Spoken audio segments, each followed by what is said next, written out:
Madame, Monsieur, bonjour. Mère de 3 enfants, 10 petits-fils et une arrière-petite-fille, silhouette de mannequin, malgré son âge, 1,68 m pour... combien de kilos là? Elle ne m'a pas dit. 66 kilos, elle est considérée comme la pionnière, l'une des pionnières dans le métier d'hôtesse de l'air au Cameroun. Elle va aujourd'hui nous entretenir sur cette profession enviée, il faut le dire, mais aussi sur le métier de personnel navigant commercial de manière globale. Elle, c'est Cécile Fouda Digué. Elle nous fait l'honneur d'être là aujourd'hui. Et en tenue, hein, madame, monsieur, regardez bien. Voilà. Cécile Fouda, bienvenue. Monsieur. Merci, monsieur. Très, très belle dans votre tenue, hein. Merci, monsieur. Ah oui. Vous allez nous dire, Oui. à quelle occasion vous mettez celle-ci? Celle-ci, qu'on appelait communément tenue demi-saison. Demi-saison? Oui, demi-saison. Pourquoi? Demi-saison parce que quand c'est l'hiver, oui, nous avons une tenue beaucoup plus lourde. Il faut bien expliquer, hein, l'hiver Oui. c'est pour les autres. Mais justement, c'est quand c'est l'été, après l'hiver, c'est Oui. les tenues que nous portions pour atterrir dans les aéroports européens. Oui. C'est pour Voici ça. Charles de Gaulle Voilà. et d'abord Orly à une Voilà. certaine époque. Auparavant, il y Oui. avait Genève. Oui, Genève. Oui. Il y a aussi avait Genève, Francfort. il y avait Rome. Oui, il y a aussi Francfort. À un moment. Francfort. Oui. Oui. Oui. Voilà, Cécile Fouda Digué, bienvenue à Dimanche avec vous. Merci. Vous teniez à rendre hommage en Oui. début d'émission. Oui, On vous écoute. Je souhaiterais que nous ayons tous, les téléspectateurs et nous-mêmes sur le plateau, une minute de silence en la mémoire de nos défunts navigants. C'est-à-dire que ce soit le personnel technique ou le personnel de cabine. Beaucoup sont partis. C'était ça ma doléance.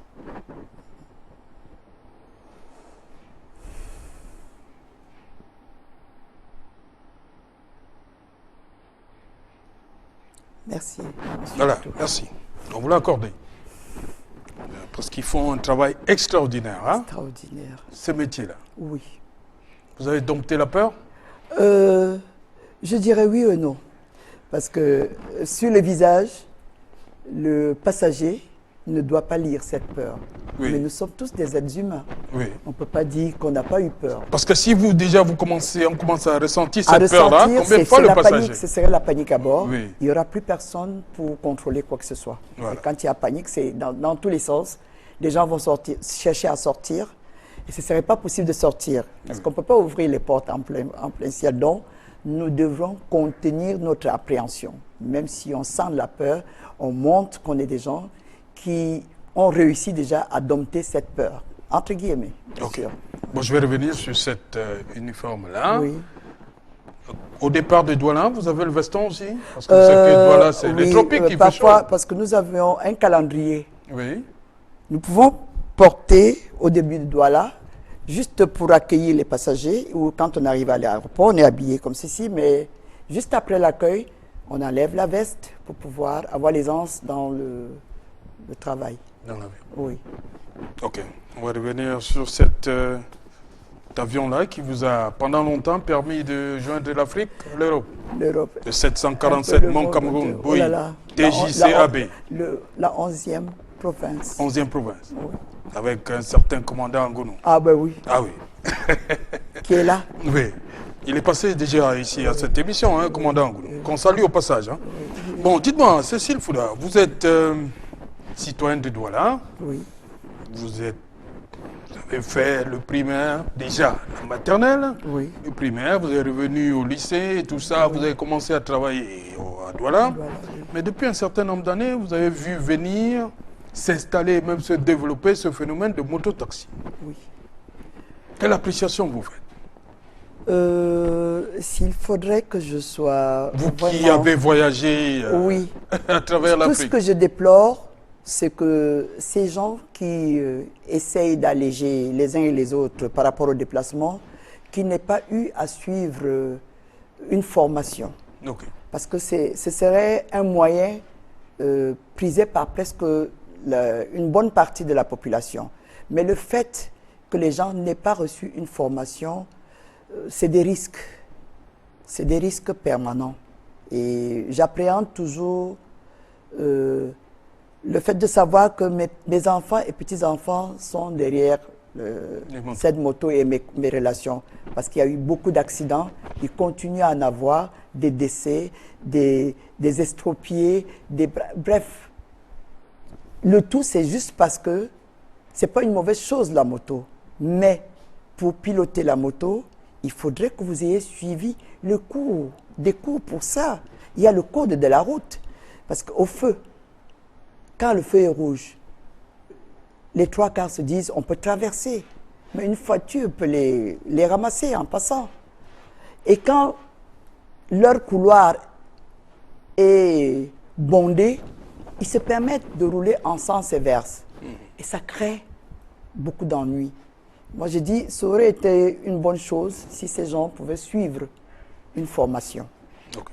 Vous avez dit d'entrée que ça permet d'alléger les déplacements. Donc, c'est un mal nécessaire quand même? Oui, parce que quand vous posez des questions, surtout à la gente féminine, elle vous dit, ça me dépose devant ma maison. Moi, j'ai eu donc les femmes sont les premières fans des motos. C'est les grandes clientes des motos. Je trouve ça... Bon, ça, c'est ma petite analyse. Peut-être les statistiques diraient le contraire, mais je dis, elles sont. Et j'ai posé la question à certaines. Et quand il n'y avait pas les motos, vous n'alliez pas au marché, vous ne reveniez pas chez vous. Je dis, moi, vraiment, on ne peut pas dire, Fontaine, je ne boirai pas de ton eau, mais il faudrait que je sois vraiment handicapé, que je n'ai plus d'autres moyens, qu'il n'y ait plus personne même pour me porter sur le dos, pour que je puisse me retrouver derrière une moto. En ce moment. Bon, voilà, depuis un certain nombre d'années, les autorités camerounaises, les pouvoirs publics, essayent de réguler ce secteur. Et Flavien Ndongo est descendu dans les artères de la ville de Douala. Il a rencontré ses conducteurs de moto. Ils évoquent un certain nombre de problèmes. Ils parlent des tracasseries, administratives. C'est pourquoi ils ne veulent pas, entre guillemets, se mettre en règle. On regarde cet élément de Flavien Ndongo. On en parle juste après. Au Cameroun, il est révélé que tout jeune, à un âge raisonnable, peut devenir conducteur de moto-taxi, bafouant ainsi la réglementation sous le prétexte de l'ignorance. Je ne parle au permis, je n'avais pas l'idée. J'ai aucune idée de ça. Ils sont pour la plupart auteurs des accidents de la circulation, complices des cas d'insécurité et autres exactions qui entourent le secteur. C'est fort de tout ceci que le chef du gouvernement décide tout d'abord, le 30 décembre 2008, d'assainir et réglementer le secteur d'activité. Il est alors instruit au démembrement des différents départements ministériels d'implémenter l'action sur le plan local. Dans la région du littoral par exemple, le préfet du département du Vouri crée une commission composée des forces de maintien de l'ordre, les sous-préfets et les maires. Le processus d'identification des motos implémenté exigeait un certain nombre de documents à retirer au niveau des collectivités territoriales décentralisées. La carte grise, l'impôt libératoire, le stationnement, la vignette, ainsi que même le permis et l'assurance. Tout ça, c'est difficile pour un mesquineur qui se débrouille. Les conducteurs de moto-taxi ont estimé non seulement que c'est de trop, mais également ont accusé la lenteur administrative et toutes sortes de tracasseries lors de l'établissement de la paperasse. La mairie Logbaba, il y a aussi la mairie deuxième. Je n'ai pas fait ça parce qu'il y a trop de désordre. Tu peux aller pour faire ça, un truc qu'on peut te faire une seule journée, on te traîne pendant une semaine. Voir celui-ci aller au bureau, il faut que tu passes voir celui-ci et tout le monde crâne dans le bureau. Actuellement, là, quand tu fais la moto, toute une journée, tu n'arrives pas à avoir 5 000 francs. Tu vas aller perdre ton temps, peut-être pour faire le papier là. Ton temps, tu perds là, on ne te paye pas. Et c'est donc à ce niveau que la machine commence à se gripper. Les maires, indexés par les conducteurs de mototaxis, se défendent et accusent alors à leur tour le créateur de la commission qui n'est autre que le préfet du département du Vouri de l'époque pour incapacité à conduire à terme un projet d'utilité publique. Ce processus a donc connu un certain nombre de lourdeurs parce que la préfectorale qui était supposée diligenter ce dossier, qui coordonnait ce dossier, a cru devoir relâcher. On ne sait pas quelle est la raison fondamentale. Une opération salutaire parce que dans la ville de Douala, vu l'échec de la gestion du transport urbain. En juillet 2013, les règles du jeu sont modifiées et complétées afin d'élargir l'activité au tricycle. Mais jusque-là, les mototaxis continuent de prospérer dans l'illégalité. Les responsables municipaux ont demandé à ces mototaximans d'être un peu plus civiques.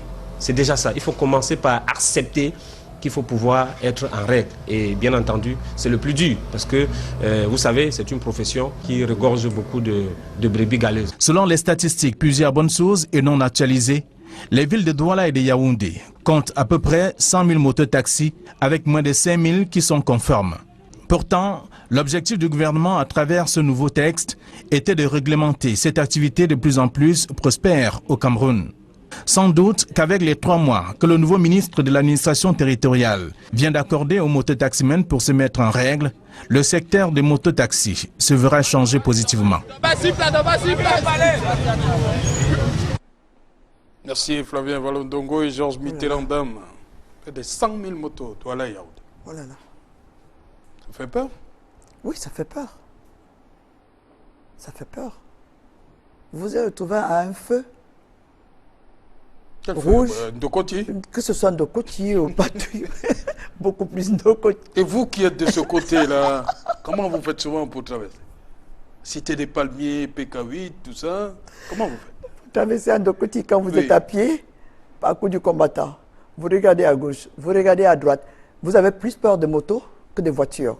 Parce que les voitures vous voient venir et les conducteurs font attention. Mais la moto, c'est de justesse si on ne vous gifle pas en vous demandant qu'est-ce que vous faites sur la chaussée. Sur les trottoirs, vous n'avez même pas le droit d'être sur les trottoirs. Ils vous suivent jusque sur le trottoir. Vous avez vu Mbopi? Le terre-plein. Ouais. Ce n'est plus pour les piétons. Oui, c'est plus pour les piétons. C'est pour les mototaxis. Ben oui. Ben oui.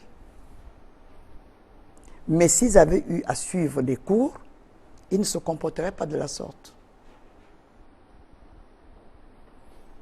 Et vous voyez, il semble être managé, le président, lorsqu'il est venu pour le pont, le lancement des travaux du deuxième pont, oui.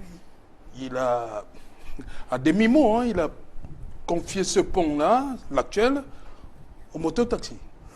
Ils ont d'ailleurs jubilé. Ça veut dire qu'ils sont reconnus par la plus haute personnalité du Cameroun. On ne peut pas dire qu'ils ne sont pas reconnus. C'est quelque chose que vous avez dans l'œil. On ne peut pas jouer avec ça. Ils sont nombreux. Ils sont nombreux. Peut-être Yaoundé a réussi à réguler de sorte qu'ils jouent dans les périphériques. Mais dans Douala, c'est impensable. Et comme c'est le pôle, oui, bon, maintenant, non, Daido, ils ne vont pas à Daido. Je crois que, je ne sais pas s'ils ont réussi maintenant à entrer à Daido. Ils savent ce qui les attend à Daido, pour ce qui s'est passé auparavant. Oui, en 2012. Dans d'autres secteurs, ils essayent.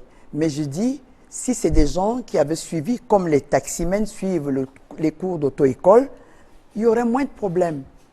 Ce serait avec plaisir que même un week-end, quelqu'un dirait, je laisse ma voiture et je fais des tours, des visites en moto.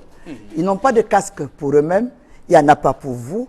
Et une moto qui est prévue, je crois, maximum pour 3 personnes, vous trouvez sur la moto 5, 6, 7. Je ne sais pas. C'est embêtant. Okay. Moi, ça m'embête et ça m'inquiète. OK. Un autre phénomène en passe de devenir un sport national lors des compétitions internationales, c'est la fugue des sportifs camerounais. Et la médaille d'or a été remportée par les Camerounais aux Jeux du Commonwealth. Gladys Sidje, regardez. Le Cameroun s'inscrit une nouvelle fois dans le registre des faits divers en compétition internationale. Des 24 athlètes qui ont quitté le Cameroun pour prendre part aux 21e Jeux du Commonwealth qui se déroulent en Australie, 8 athlètes ont déjà pris la clé des champs. Un communiqué rendu public par le chef de mission de la délégation camerounaise renseigne que des 8 athlètes fugueurs, 5 sont boxeurs et 3 haltérophiles. Parmi eux, 2 athlètes qui ont fui sans même avoir commencé la compétition. Chez les boxeurs, Fodzola Simplice, Fokou Arsène, Zie Choyi Christian, Yombo Ulrich et Dian Christelle sont introuvables. Et en haltérophilie, Matam Olivier, Minkumba Petit David, Fouodi Archangeline ont décidé de ne pas revenir au Cameroun avec le reste de la délégation. Les officiels ont indiqué avoir entrepris des démarches auprès de la police australienne pour mettre la main sur les athlètes en fuite. Les fugues sont monnaie courante dans les délégations camerounaises pendant les compétitions majeures à l'international. Ils étaient 12 portés disparus lors des Jeux Olympiques à Londres en 2012. Bien des années avant, en 2000, aux Jeux Olympiques de Sydney, plusieurs athlètes camerounais avaient également fugué. 18 ans après, certains ont réussi à se faire une place de choix en Europe et reviennent de temps à autre au Cameroun pour organiser des compétitions locales. Rappelons qu'aucun athlète camerounais ayant réussi à fuir depuis des lustres lors d'une compétition internationale n'a jusqu'ici été rattrapé. Selon le chef de mission de la délégation camerounaise en Australie, certains officiels ainsi que 2 haltérophiles et l'équipe de basketball ont déjà quitté l'Australie. Débutés le 4 avril, les 21e Jeux du Commonwealth s'achèvent le 15 avril. 71 pays y prennent part dans 19 disciplines. Comme j'ai dit, prochaine discipline, la fugue. Voilà, médaille d'or, Cameroun, médaille d'or. 8. Wow. Madame Fouda, vous comprenez pourquoi nos compatriotes sont souvent tentés de se faire la belle? J'essaye, je dirais j'essaye. C'est des gens qui, au départ, se sont dit ils aimeraient sortir pour avoir la chance, comme ils disent, de réussir, avoir des infrastructures, par exemple, qui leur permettent de réussir dans la discipline qu'ils auraient choisie. Ben, je dis, c'est pas honnête. C'est pas honnête parce que ceux-là, il y avait des gens qui devaient être sur la liste d'attente, qui auraient pu partir et revenir. Mais rien ne peut garantir que les gens reviendraient ou ne reviendraient pas. Vous ne pouvez pas compter sur la bonne foi parce que vous avez eu à leur parler, on a eu à leur donner des conseils, revenez, vous pouvez repartir. Ils disent c'est la chance de notre vie, mais ce qu'ils oublient, c'est que très souvent, les premiers mois, ils souffrent, ils doivent souffrir parce qu'il faut vivre dans la clandestinité, le temps de trouver les tuyaux, comme ils disent, pour avoir les papiers, c'est pas évident. Et je dis parfois, c'est la honte qui fait que certains ne pensent pas à revenir. Mais je dis, il n'y a pas de honte à cela. On peut faire des bêtises, mais on revient au bercail. Est-ce qu'on peut se jeter comme ça dans l'inconnu? Je veux dire que c'est quelque chose qui est préparé. Voilà, lorsqu'on décide de partir, c'est préparé. Non, on ne part pas comme ça. Il y a des gens qui attendent. Hein? Ben oui, c'est préparé. C'est bien ficelé. Là, on dit qu'on les cherche en Australie. Je ne suis pas sûr qu'on va trouver quelqu'un en Australie. Parce que quand ils ont décidé de partir, c'est la seconde là, ils disparaissent. Ils partent d'Australie. Même à pied. Ils partent. Vous, à leur place, vous prendriez un avion? On peut vous signaler à l'aéroport. Ils vont trouver des moyens pour partir. Et puis pour ça, le Camerounais, il est très fort. C'est dommage. Mais vous ne les comprenez pas quelque part? Dire que je les comprends, que je les comprenne, ce serait, je dirais peut-être à 10%, oui. Parce que ça ne réussit pas toujours. À 10% parce qu'ils se disent qu'ils sont désœuvrés. Et qu'arrivés là-bas, ils pourront trouver quelque chose, n'importe quoi. Quelque chose pour la famille qui est restée au pays. Oui, et pour la famille qui est restée au pays, on a l'impression que c'est facile, mais ce n'est pas facile parce que même pour cette famille qui est restée au pays, il va falloir que vous travailliez d'arrache-pied, que vous ayez au moins 3 métiers. Vous avez un temps de sommeil radicalement court, presque inexistant. Et laquelle famille, le peu que vous envoyez, ce n'est pas toutes les familles qui apprécient. C'est tout, c'est le peu là qu'il envoie, mais personne ne voit comment vous souffrez. Et vous n'êtes même pas prêt à montrer à la famille le sacrifice que vous faites. C'est pénible. Beaucoup vont pour la famille. Ils pensent à la souffrance des parents, ils pensent à la souffrance des frères et sœurs. Comme s'ils sont dans une famille où il n'y a pas assez de moyens, ils pensent à ça, ils se disent je me jette à l'aventure. Et puis d'autres vont pour eux-mêmes, et pour eux seuls. Oui. Il ne faut pas oublier ça non plus. Okay. C'est pour eux seuls. Voilà. Je n'encouragerai pas. Oui. Ok. Mais vous avez souvent rencontré certains, sont venus Lors de vos escales et tout ça? Des Camerounais qui étaient en difficulté? Non, oui, mais ils ne vous diront pas qu'ils sont venus en clando. Vous allez trouver quelqu'un qui dit j'ai perdu mon emploi, le racisme est monté, le racisme est descendu, mais ils ne vous diront jamais comment ils ont fait pour... Non, pas à l'aéroport, souvent c'est en ville. Hein, pendant qu'on fait des courses, ou bien quand ils savent que l'équipage Cameroun Airlines descend à tel hôtel, il y en a qui viennent. Et quand ce qu'on peut, on les aide, c'est des frères, même s'ils ont fugué, on essaye de faire quelque chose parce qu'on se dit, ça aurait pu être un de vos frères, ça aurait pu être un de vos enfants, bref, une de vos relations. Voilà. Madame Fouda, nous sommes... on était avec vous. Oui. On a vu comment vous faites pour garder cette ligne-là, à votre âge. Hein. Je ne vais pas donner l'âge ici, on ne donne pas l'âge des dames. Je ne vais pas donner votre âge ici. Mais vous êtes toujours droite comme une aiguille. C'est le sport, le secret? Il n'y a pas que le sport. Oui. Il y a aussi le régime alimentaire. Et puis il y a le moral. Les problèmes, il y en aura toujours tant que vous vivrez. Mais il faut savoir les évacuer. Il faut faire des efforts pour les évacuer. Dès que vous évacuez un, le prochain est derrière la porte, il entre, vous traitez comme vous pouvez. Mais avec des grands-enfants, est-ce que vous avez toujours les problèmes? Petits enfants, monsieur Otou, petit problème. Oui. Grands enfants, grand problème. Petits enfants, vous pensez à leur scolarité, quand ils sont petits, ils vont à l'école. Voilà. Et vos enfants, ils sont déjà bien grands. Est-ce que vous avez encore ces problèmes? Et ils sont même mariés, oui. Oui, est-ce que vous avez encore ces problèmes-là? Pourquoi pas? Tant que vous êtes parents. Oui. Vous allez les gérer. Ils ont des problèmes. Ils font appel à vous.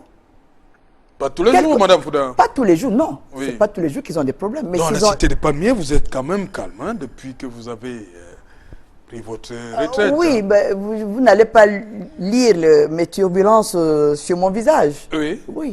Si j'ai des problèmes, ça ne sert à rien de les afficher. Oui. Parce que les gens vont s'apitoyer sur vous. Ça ne résout pas votre problème. Ça ne le résout pas. Les enfants vont venir se plaindre. Peut-être ils ont un bobo, peut-être c'est la maladie, peut-être c'est leur problème de ménage, peut-être c'est leur problème de travail. Il va falloir que vous ayez une oreille attentive, que vous puissiez donner les conseils. Mais tant que vous êtes là, vous allez continuer à le faire, monsieur Otou. Okay. Il n'y a pas de choix. Okay. Donc vous avez l'esprit calme. Oui. Le sport, il y a tout ça. Oui, il y a le sport aussi. C'est ça le secret de votre longévité. C'est le Dieu qui connaît le secret. Oui. C'est lui qui donne à chacun le temps qu'il va mettre sur terre et il vous aide. Vous lui demandez ce que vous demandez en secret. Et puis, un matin, vous trouvez qu'il a résolu vos problèmes, qu'il a répondu à vos doléances. Et je dis, c'est tout. Okay. Voilà, nous allons, madame, monsieur, vous entraîner à la cité des Palmiers, voilà. C'est Madame Fouda, une grande dame, regardez. Séverin Tchouban et Donna Brice Kamgan, pour vous. C'est un document exceptionnel. Regardez.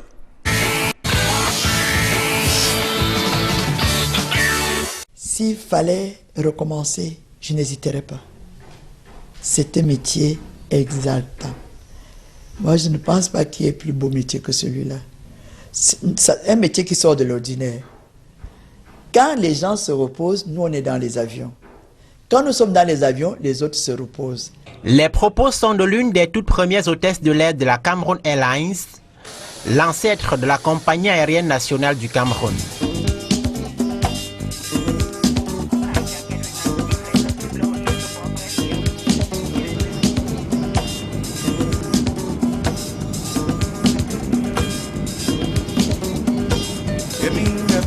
Reconvertie dans la formation des personnels d'accueil d'entreprise et de ménage, elle est convaincue que ces personnels chargés d'avoir le premier contact avec les visiteurs occupent des postes délicats.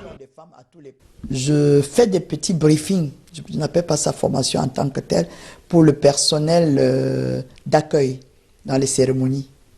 Si vous avez une cérémonie de mariage, vous avez besoin des hôtesses ou des garçons qui aident à installer vos invités, à leur servir les compléments de repas, je le fais aussi. Et le grand projet en cours en ce moment, s'il plaît à Dieu, d'ici 2 mois, ça va être effectif, c'est former en plein le personnel de maison, les femmes de ménage, ce qu'on appelle femmes de ménage, mais qui est devenue technicienne de surface. Je voudrais les former et former les nounous qui gardent les bébés. Et former aussi en bloc le personnel d'accueil. Accueil dans les transports, accueil dans les maisons, parce que les vigiles, c'est un personnel qui accueille. Les vigiles que vous avez chez vous, c'est un personnel qui accueille. La secrétaire, c'est un personnel qui accueille. L'infirmière à l'hôpital, c'est un personnel qui accueille. Et tout ce monde a besoin d'une formation d'accueil en accueil. Une grande passion pour les métiers de l'accueil, logique. Cécile Digué-Fouda a passé 31 années exactement à servir les voyageurs en tant qu'hôtesse à la Camer.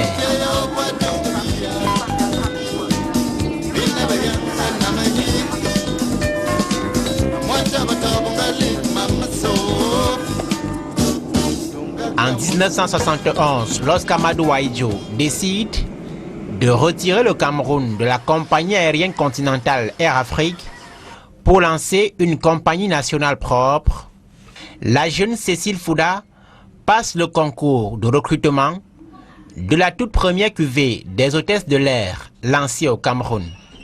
J'ai une de mes sœurs qui revenait de France qui a entendu parler de la création de la Cameroun Airlines.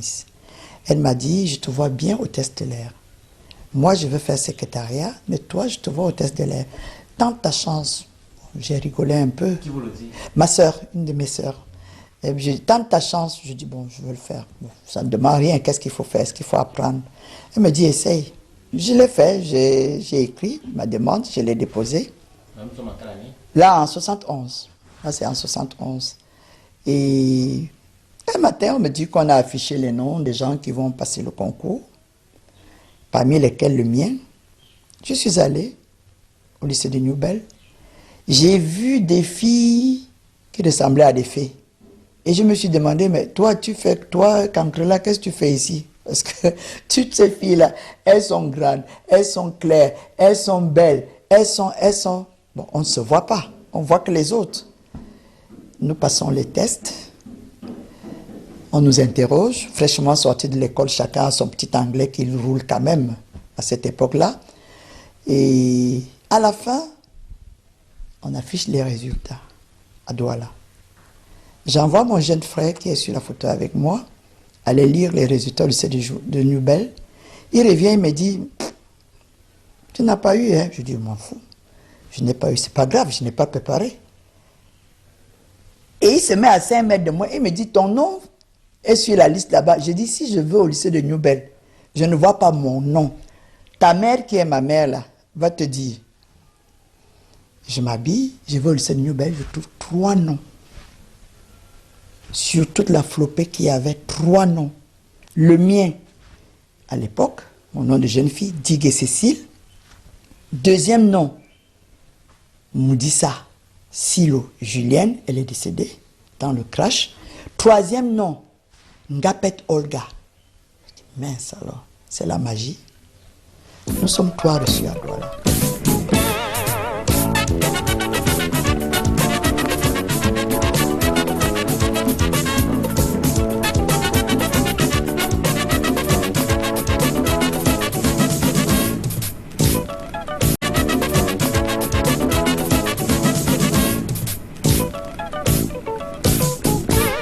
La pétillante Cécile embrasse ainsi une profession encore plus élitiste à l'époque.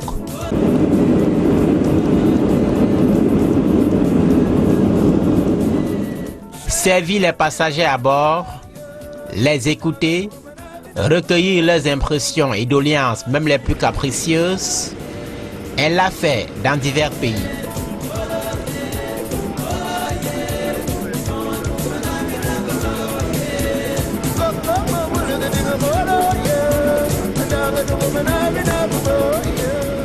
En 31 ans d'exercice, Cécile Fouda a gravi quasiment tous les échelons.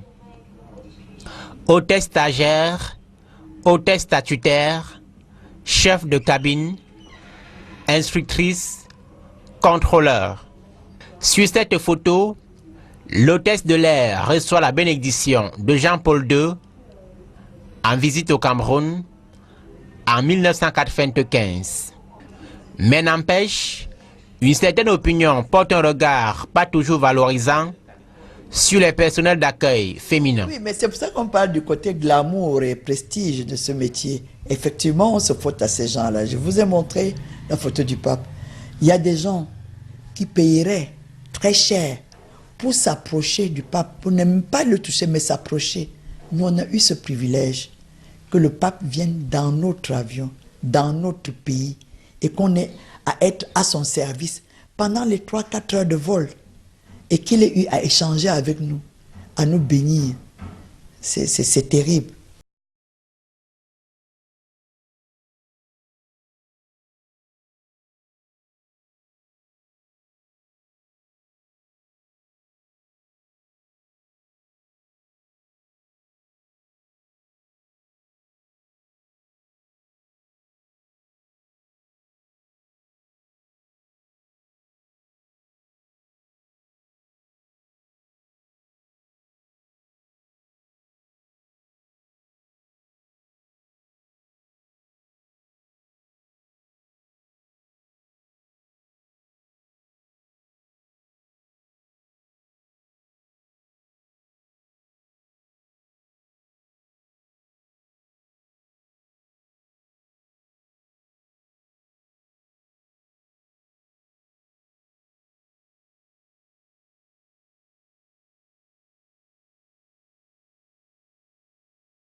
Cité des Palmiers, dans le 5e arrondissement de Douala.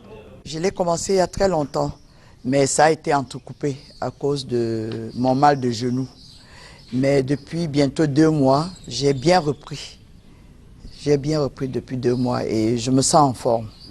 Parce que les petits bobos de l'âge, parce que quand on a 65 ans et plus, pour ne pas dire 70 que j'ai en ce moment, il y a des petits bobos, il faut les chasser. Et le sport permet de chasser. Madame Fouda, vous savez que c'est des gens qu'on appelle régulièrement les personnes de 3e âge. Et les personnes de 3e âge ont un type d'exercice. On ne peut pas leur faire des exercices, on peut pas leur faire des exercices qu'on ferait aux jeunes qui sont valides, qui sont encore bien vitaux. Alors nous prenons, il y a des étirements, il y a des petits mouvements d'ensemble pour dérouiller les articulations, des tout petits mouvements. Il y a ce qu'on appelle le cardio training pour essayer de les faire respirer fort et partant de là, éliminer ce qu'on peut appeler les maladies cardiovasculaires qui les guettent à cette même période de la vie. Ils, parce qu'ils sont nombreux, ils sont sujets à ce type de maladie. Alors, donc, il y a des exercices appropriés. On va le faire un peu de cardio, on va réveiller tous les muscles un peu partout, mais tout doucement. parce que tu ne peux pas le brutaliser. Ce ne sont pas des gens à brutaliser dans le travail.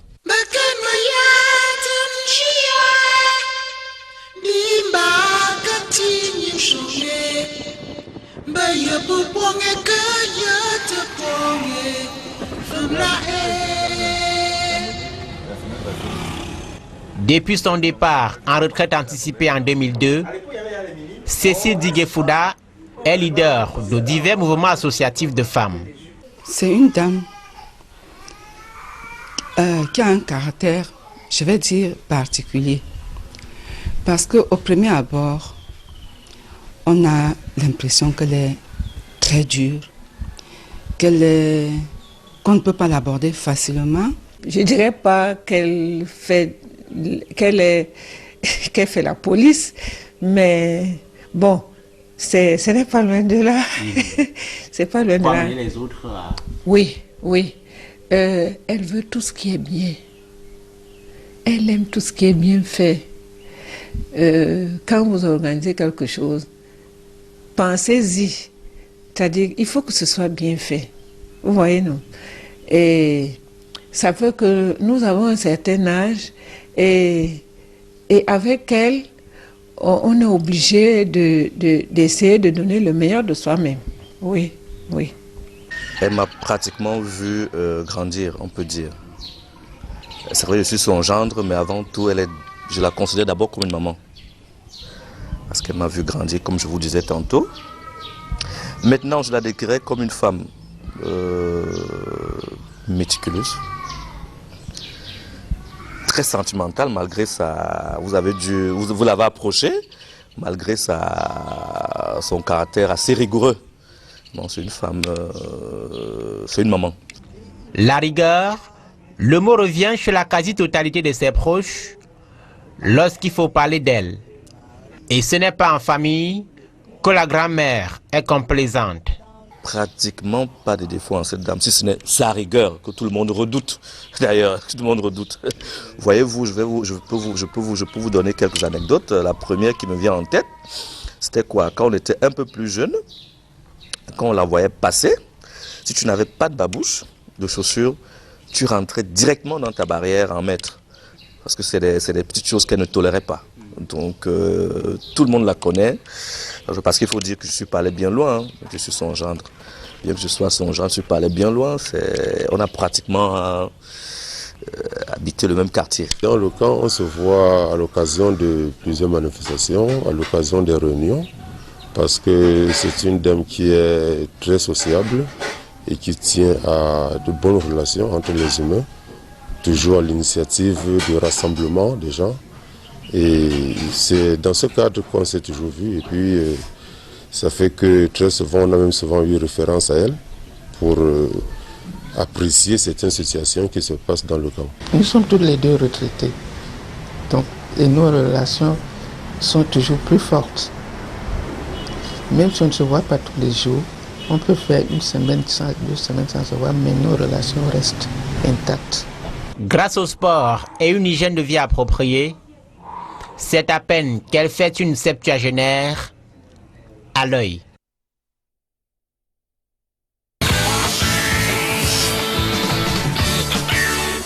Voilà, retour sur le plateau dimanche avec vous. C'était 13 minutes inside Cécile Digué-Fouda. Merci à Donna Brice Kamgan et l'incontournable Séverin Tchouba. Première réaction?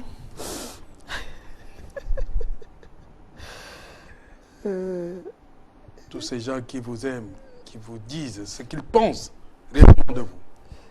J'ai déploré seulement le fait qu'on n'ait pas pu rencontrer mes vrais amis. Mes vrais amis ont entre 5 et 9 ans. Oui.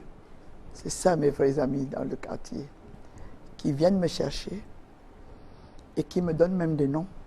Il y a une carrément qui m'appelle la petite mamie et elle a décidé qu'elle est la grande mamie.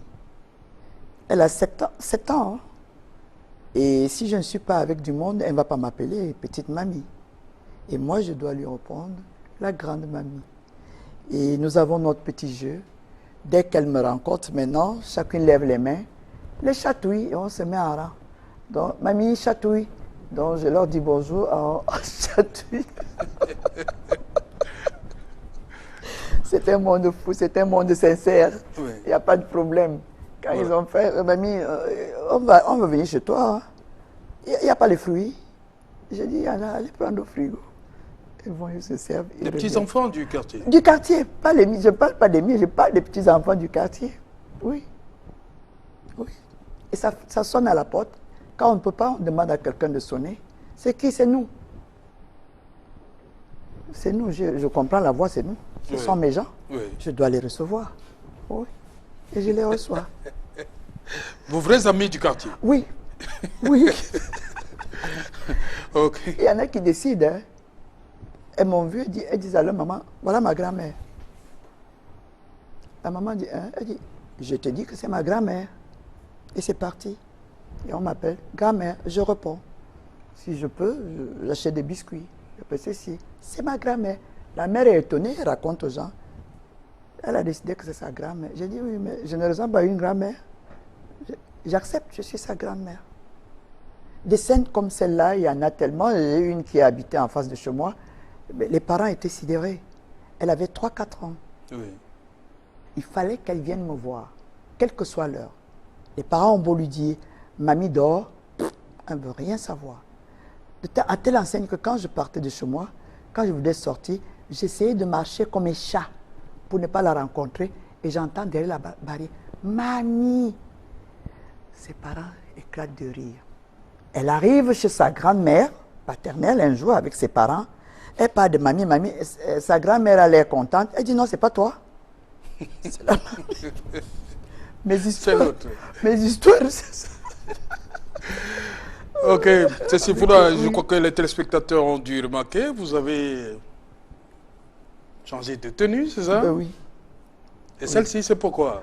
Ben, c'est toujours pour voyager. Toujours, genre, on appellerait toujours demi-saison. Quand il ne fait pas froid, quand il ne fait pas très froid en Europe, on porte ça aussi. Les uniformes, la caméra nous en avait donné. On peut avoir tout un pan de mur de la maison, toute une panderie, plein que d'uniformes et des beaux uniformes. On parle bien de caméra. Oui, de caméra. Pas Je d'autre n'ai rien chose. ajouté. Voilà. On parle de C'est caméra. bien. Nous-mêmes, on n'a rien ajouté. Mais oui, il ne faut rien On parle de ajouter. Cameroun Air. C'est Cameroun Airlines, si vous voulez, mais caméra, oui, mais c'est Ok. Cameroun Airlines. Voilà. Tout court. Donc, Cécile Fouda, on va faire connaissance avec vous. Oui. Votre père, Monsieur Mendo Nicolas. Oui. Cet homme, c'était qui? Cet homme. Ce brave type. Père de 7 enfants, c'est ça? Oui, il en a laissé 7, mais il reste 6 aujourd'hui. Oui. Cet homme, je crois qu'il faut peut-être regarder sa photo. Oui, on l'a aura le temps de décrit comme regarder ça. tout à l'heure. On Dans l'a le décrit même. comme ça, On va le mais je pense que cette rigueur vient de lui et par ricochet, son frère qui a pris la relève après lui. La rigueur, il faut tout faire bien. Et quand on parle de rigueur, la rigueur commence par soi-même. Vous voyez la tenue vestimentaire, vous sentez la rigueur, la netteté. Et c'est ça. Et ce monsieur, il a été tour à tour comptable chez Fichier à l'époque. Je ne sais pas ce que Fichier faisait au Cameroun, mais c'est une boîte française. Oui. Il a été aussi comptable à la Chambre de commerce. Il a été assassiné un 10 octobre 1959 à Douala. Assassiné, vous dites? Oui, il a été assassiné. Et je préfère qu'on n'entre pas dans les détails de l'assassinat, mais ça a été fait. Et si je me permets... 10 septembre 59, vous dites? 59, oui. Le seul monsieur et homme politique à l'époque qui a pu assister aux obsèques, parce que c'était trop dur, c'était le feu Sopopriso, qui a pu venir et, avec une gerbe de fleurs, accompagné d'une dame, pour se pencher sur la dépouille de papa. Votre mère, Madame Monté? Oui. Marie? Oui, toute jeune. Elle est veuve à 27 ans. C'est tôt quand même. C'est tôt. Mais enfin. Et elle portait le dernier. Le dernier était encore dans son ventre, le dernier né. C'est lui qui vous a annoncé le résultat au lycée de jeune fille de Newbel? Non, non, non, non, non, non, non, non, non, non. C'est celui qui vient juste après, Okay. qui a fait ça. Et cette dame, Madame Monté? Et Madame Monté aussi. Madame Monté, Edo Monté, elle est décédée le 7 février 1976. Elle a eu le temps de voir que sa première petite fille, la mère de ce jeune homme, elle n'avait que 2 ans. Donc elle ne peut pas dire qu'elle connaît sa grand-mère. Voilà. Ok. Oui. Donc 5 enfants avec du côté de votre mère? Non, oui, on a été 5 au départ, Oui. mais un est mort. Oui. Celle qui venait juste après moi, elle est morte. Et après, les 3 autres sont là. Okay. On est 4 de cette maman. Mais comme je disais tantôt, papa en avait laissé 7. Oui. Et il y a un qui est décédé il y a bientôt 3 ans. Les La 2 famille autres sont restait là. bien soudée. Hein? Oui, on est là. On est Okay. là. Ça va. Bon, la jeune Cécile Diguet, Oui. école maternelle à Douala, c'est ça? Oui, là à Newbel. Newbel. L'école y est toujours, mais c'est devenu un centre de sourds-muets. De sourds-muets. Oui, mais c'est la même école. Oui. Et puis à l'époque, on y allait Donc, en lorsque bus. chaque fois que vous passez par là, Mais je passe par là, plein de parce que la souvenirs. maison familiale est à Newbel. Oui. Je passe toujours par là et je vois la distance pour laquelle on nous mettait un bus à disposition. Je trouve ça terrible. Mais comme on était des enfants, Oui.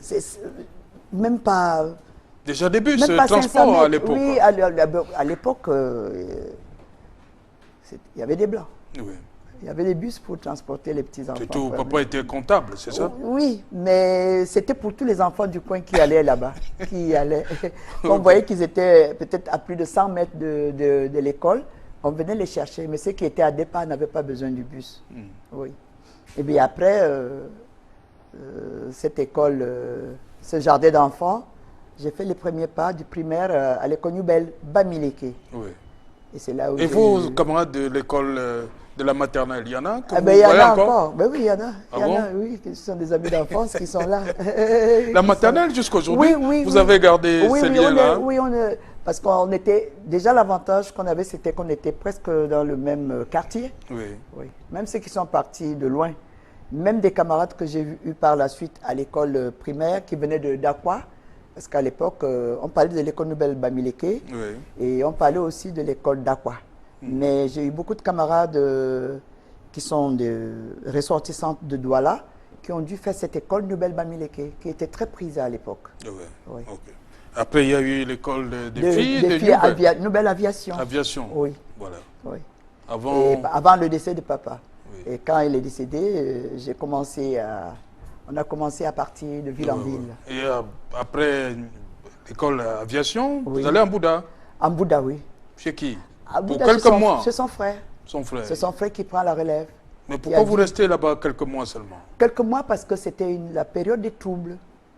On parlait des maquisards. Oui. On en a vu. Ça, c'est une période assez noire quand même. On en a vu. Et il était à l'époque sous-préfet là-bas.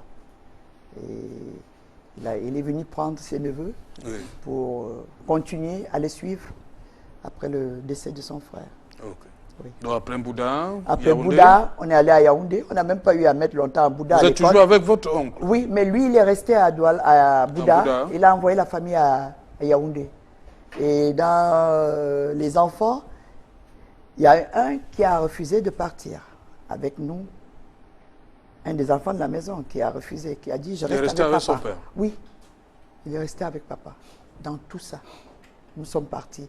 Mais je ne vous raconte pas parce que pour arriver à Yaoundé, ce n'était pas évident. Dans la voiture Land Rover qui nous conduisait, en route, comme c'était une période de trouble, il y a eu des coups de feu. Le chauffeur a dû conduire en se référant sur un petit trou devant la voiture, parce que quand on tirait devant, ceux de l'arrière, ils ne savaient pas d'où venaient les feux. Mais nous, on a eu des impacts de balles sur la voiture. Nous sommes arrivés quand même à Yaoundé. Mais j'ai failli me noyer sur le pont, sur le Mbam. Parce que vous avez traversé Oui, on a traversé comme il y avait le bac. Oui. Bon, j'ai failli tomber dans l'eau. Nous sommes arrivés à Yaoundé. On avait des calebasses pleines d'œufs. Aucun œuf ne s'est cassé. Nous sommes arrivés. On nous regardait comme des extraterrestres. Après Messa aussi et là, je suis allé à l'école Field, de Messa. Oui. Et après, Papa était affecté à Batouri. On l'a suivi, on était à Batouri. Et à Batouri, j'ai rencontré des amis que je garde jusqu'aujourd'hui aussi. Oui. Oui, ça fait que de ville en ville, on se crée des relations. Là-bas, vous obtenez votre CEP? Oui, là-bas.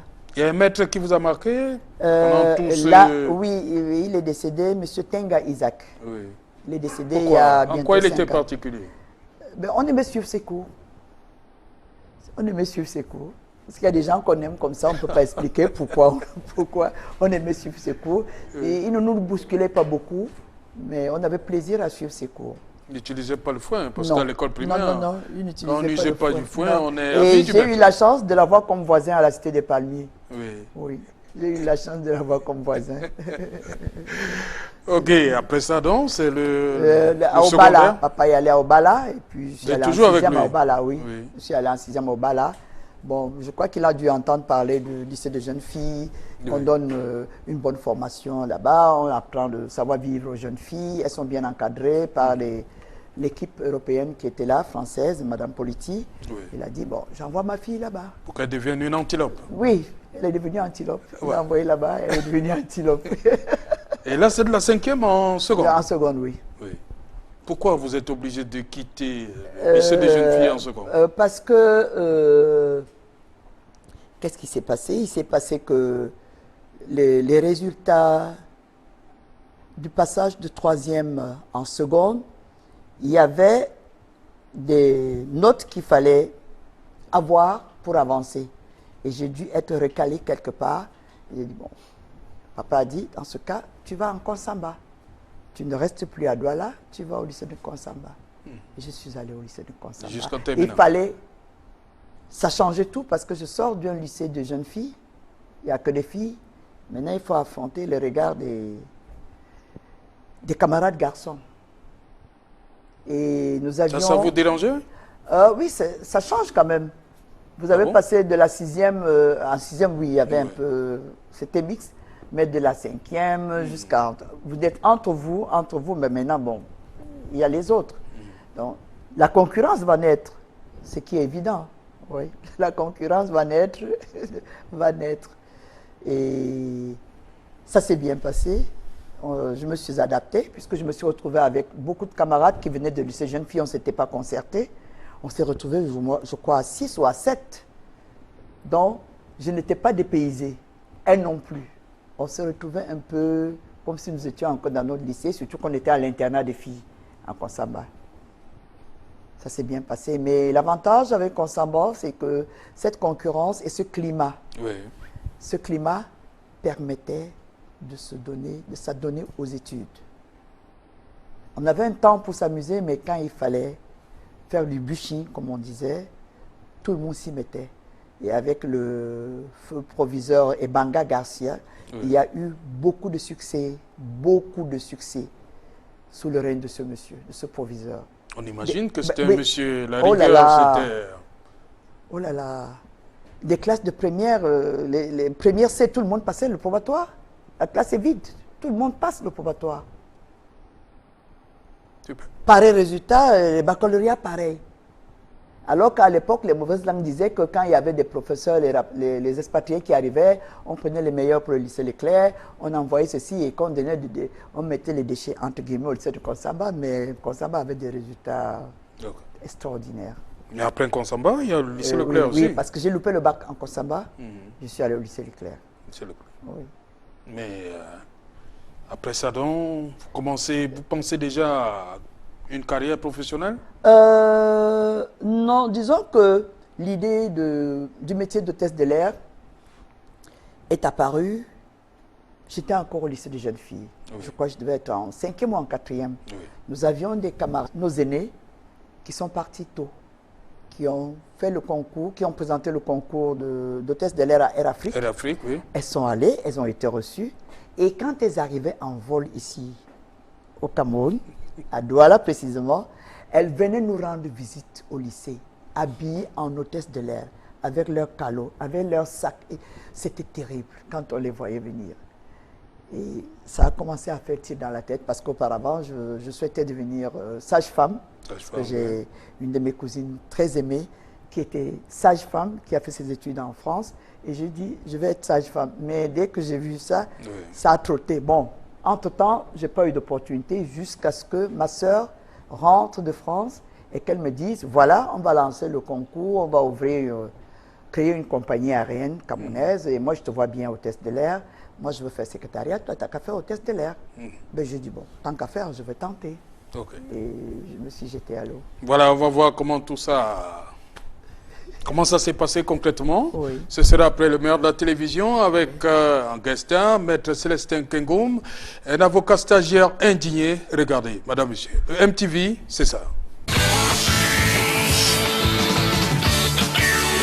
C'est dans un mémorandum datant du 5 avril dernier que les candidats malheureux de l'examen de fonds de stage d'avocat, session de février 2018, réunis en collectif d'indignés, réclament l'arbitrage du président de la République afin que soient revus les résultats proclamés par le ministre de la Justice il y a peu.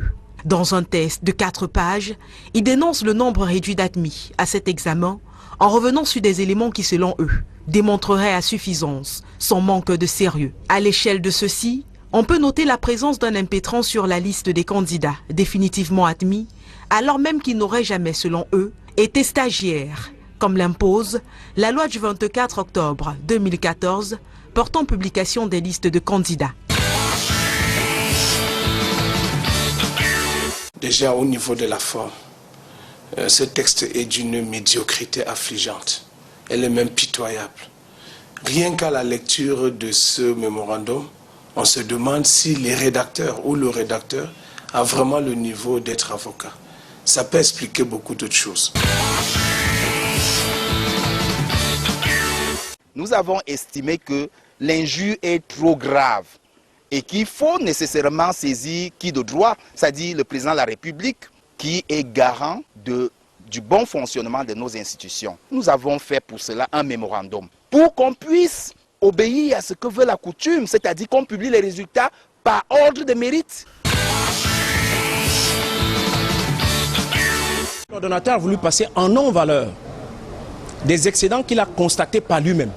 Autrement dit, il vient dans sa comptabilité, il vous dit j'ai ceci en excédent, mais je la pense en non-valeur. Et nous avons constaté avec beaucoup de regrets que ce conseil, une fois de plus, se jette dans ces exagèses. Pour ce qui est de ma part, je voudrais que les populations le comprennent très bien. La gestion de douane première est faite à la MADOF. La MADOF, c'est la double comptabilité. Il faut que nous voyons clair parce qu'on a besoin d'un audit. Il y a un groupuscule, n'est-ce pas, qui pense qu'ils peuvent avoir des agendas cachés. Le préfet, l'expression est du préfet, n'est-ce pas, qui ont pensé que, n'ayant rien compris à la chose, de ce que c'est qu'un excédent de recettes sur les dépenses, ce qui est le résultat. Dans ce même mémorandum, le collectif des avocats stagiaires indignés dénonce la violation d'un ensemble d'articles liés à la période de fin de stage et aux indemnités des membres de la commission d'examen. Un mémorandum qui, bien que compris dans le domaine, reste fortement critiqué par certains avocats. On ne peut pas se permettre dans une société qui se veut démocratique, des gens qui sont supposés appliquer la règle de droit et que leur niveau ne soit pas bon. C'est un peu comme si vous envoyez des médecins pour aller tuer les gens, des pilotes pour aller faire écraser des avions. Le collectif des avocats stagiaires indignés n'en démord pas.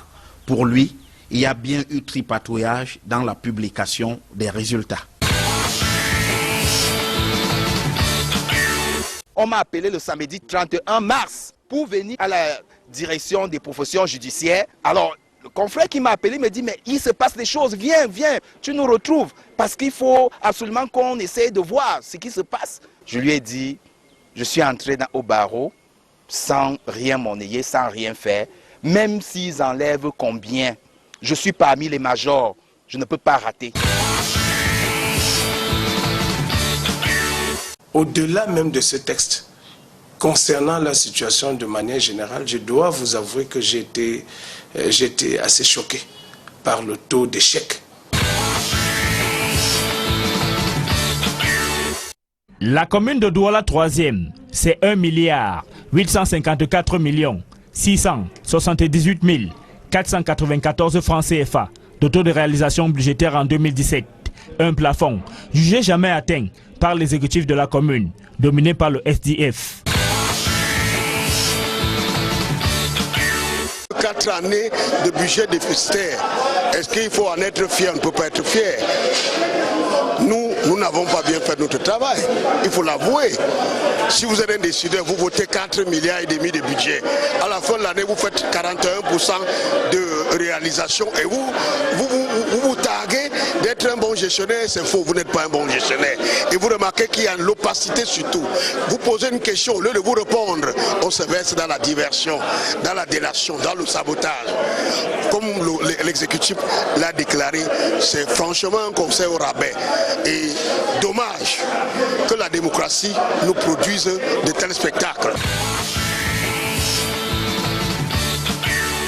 Des responsables de syndicats de mototaxi en colère. L'accès à la salle de réunion avec le ministre de l'administration territoriale leur a été refusé. On convoque les syndicats pour une prise de contact avec le ministre, le MINAT. On nous bloque à l'entrée que c'est des associations. En général, c'est un examen, c'est un contrôle de connaissances. Et ces connaissances sont beaucoup plus axées sur la pratique. C'est un peu par excès de langage qu'on dit que c'est un examen. Beaucoup de personnes monnaient l'entrée dans le barreau. Sinon, on ne peut pas comprendre que des avocats écrivent de cette façon. Le niveau est devenu très bas parce que le contrôle des connaissances à l'entrée s'est fait à l'emporte-pièce. Est-ce qu'il est normal que des enfants se permettent qu'on les laisse entrer contre paiement des sommes et à la sortie on découvre comme par enchantement, comme par curiosité, qu'ils n'avaient pas le niveau? Paul Atangandi a donc échangé avec les responsables de regroupement de conducteurs de mototaxi autour de la réglementation du métier, en concordance avec les prescriptions du Premier ministre, notamment sur l'identification. Et ils ont pris l'engagement de respecter le décret du Premier ministre qui régit l'activité de mototaxi. Notamment, ils ont dit qu'ils vont chasser au sein de cette profession les bandits de grand chemin qui violent les filles, qui braquent les maisons et qui tuent même les paisibles citoyens. Ils ont dit que pour cela, ils ont pris l'engagement de se faire identifier. Donc dorénavant, comme stipule le décret du Premier ministre, chaque conducteur de mototaxi dans la ville de Douala devra se faire identifier. Ils ont demandé un délai de 3 mois, on leur a accordé et ils vont eux-mêmes mettre l'ordre dans la profession. Dites-nous, nous sommes dans une salle de conseil. Vous voyez dans quel climat nous avons travaillé? Les toilettes sont à un pas, elles sont nauséabondes. Regarde la manière dont nous sommes disposés dans une salle. Il n'y a pas de... Même le simple confort élémentaire pour travailler, nous ne l'avons pas. Je ne vais plus me reverser sur toutes les autres remarques que la tutelle a déjà citées.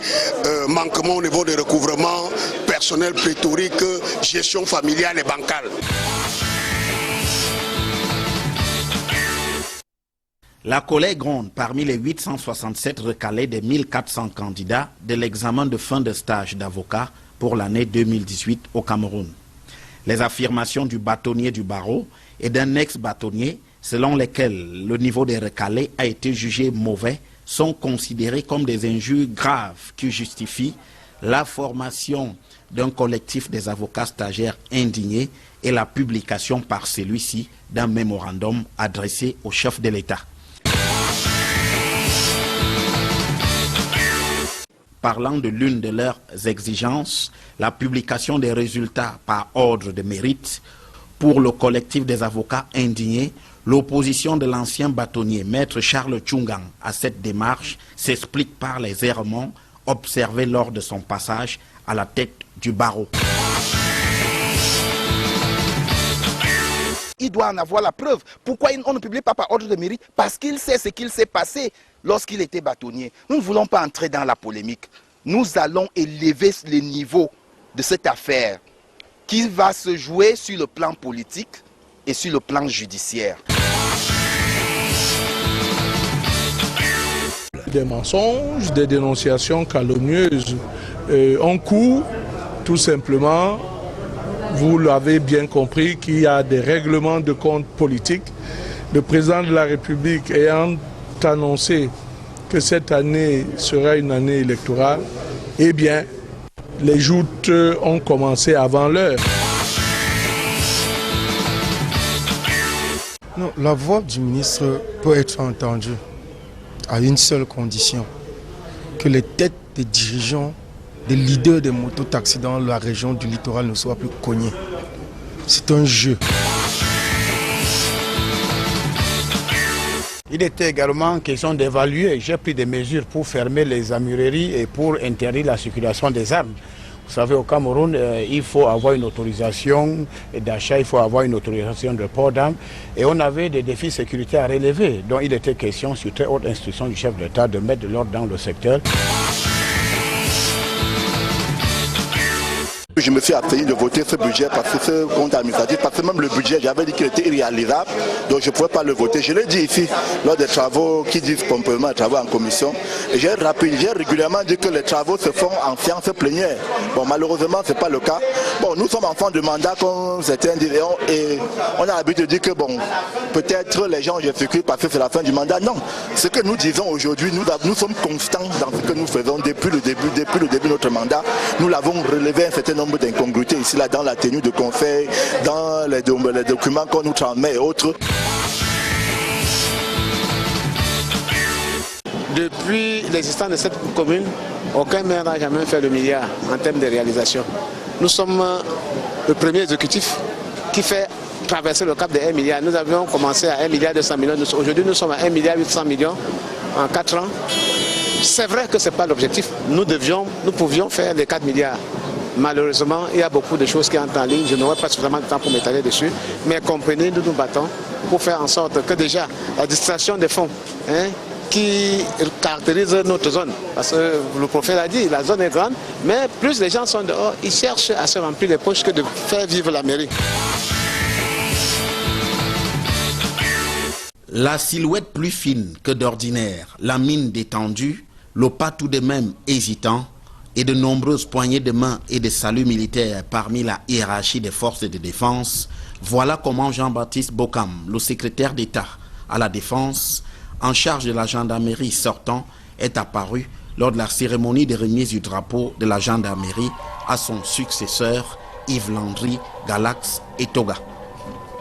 Au nouveau promu, le ministre de la Défense a rappelé que bien qu'étant jeune, il bénéficie de la confiance de Paul Biya pour diriger la gendarmerie nationale à un moment délicat.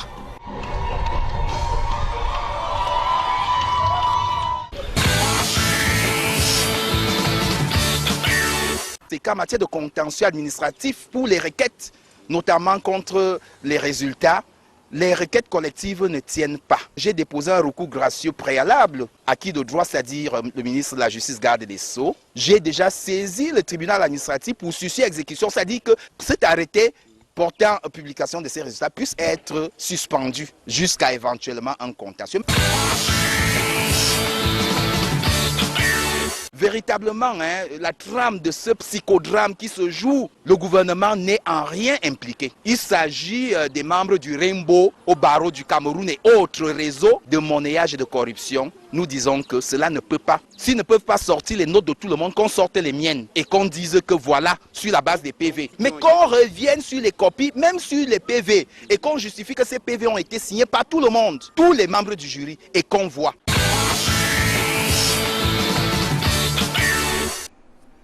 Merci. C'était le maire de la télévision. Merci à Gizogo et toute la grosse équipe de Yaoundé ainsi à Kedjaya aussi, qui allait rencontrer Maître Célestin Kengoum. C'était le maire de la télévision, le MTV. Dame Fouda, Monsieur une réaction après tout ce que vous avez entendu et vu? Oh là là. C'est violent? Oh là là. C'est notre pays? Oh là là. Ma seule réponse, c'est oh là là. Oh là là. Oui. Ok. C'est oh là là. Parce que si quelqu'un insiste en disant qu'il faut sortir les copies, moi je pense que les copies, quand on a fini, on ne les a pas brûlées. On peut peut-être les sortir. Les erreurs, ça arrive. Hein. Moi, je prends le cas, mon jeune frère, celui qui est malheureusement décédé, quand il présentait le probatoire F4, on a donné les résultats, on n'a pas vu son nom. Il m'a dit, grande sœur, j'ai eu mon examen. J'ai très bien travaillé.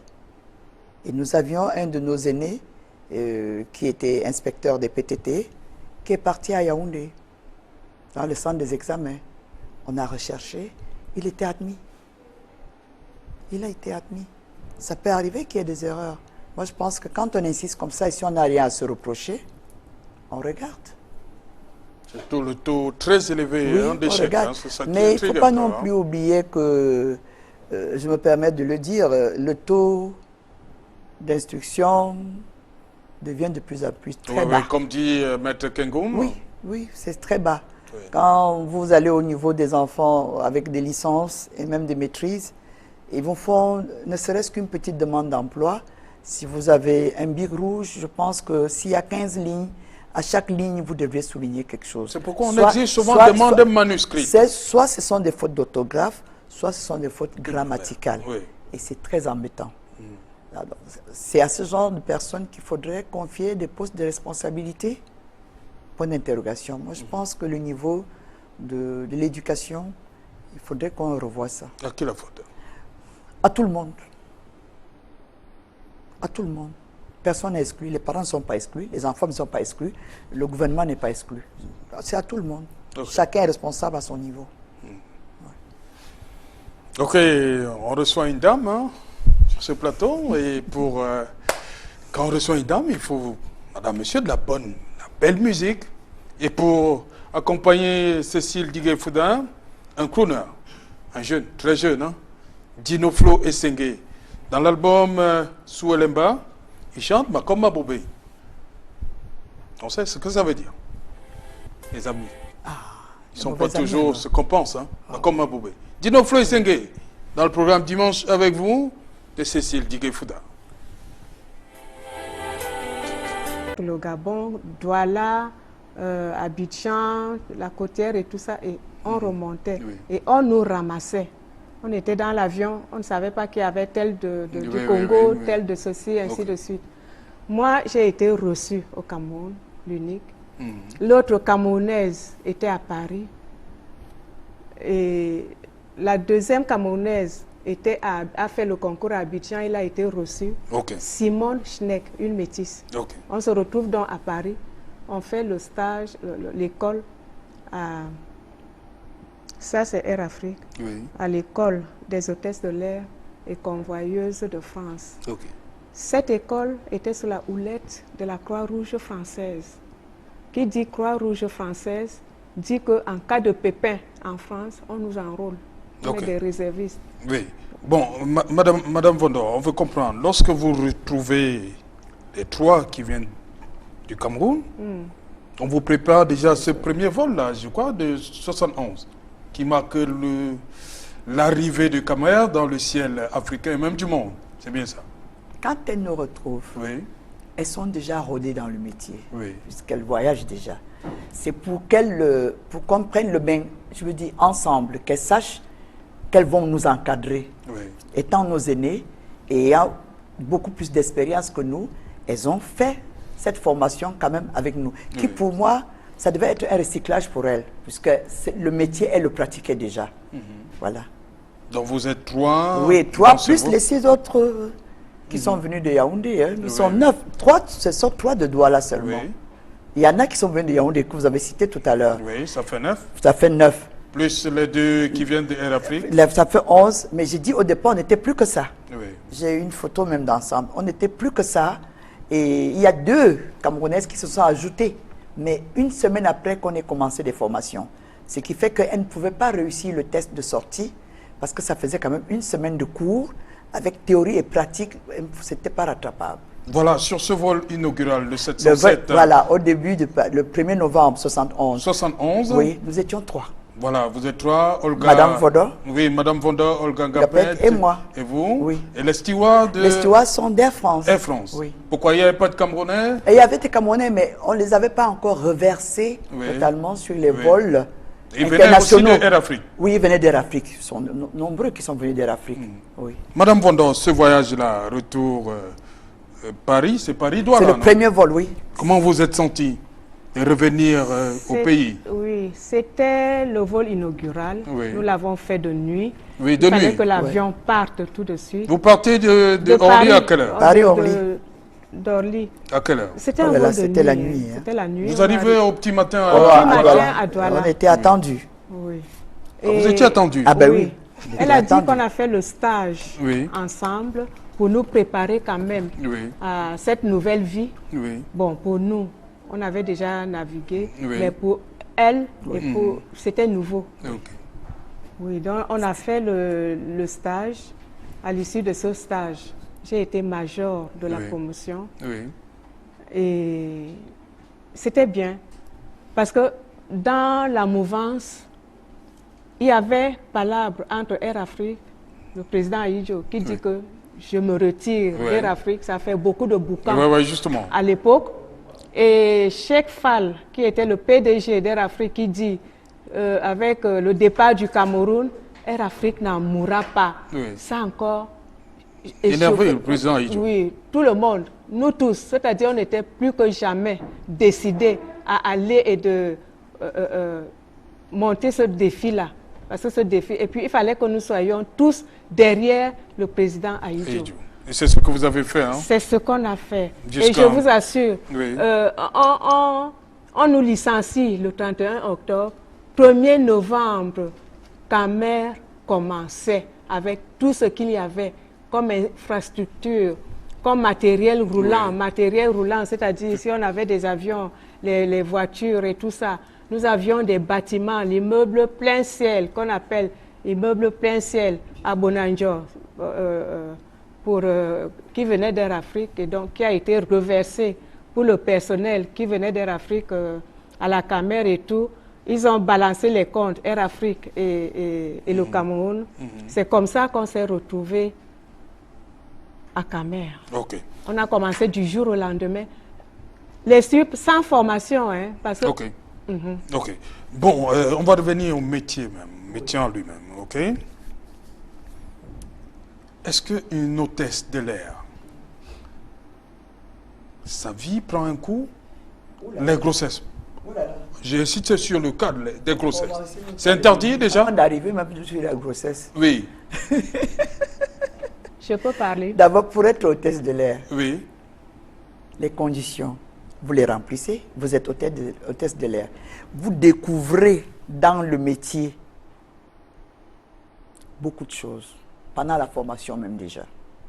Vous aviez l'impression, vous voyez, le prestige, le glamour, je vais dans les avions, je vais servir les gens, je vais les entretenir, mais vous ne voyez pas le gros du métier.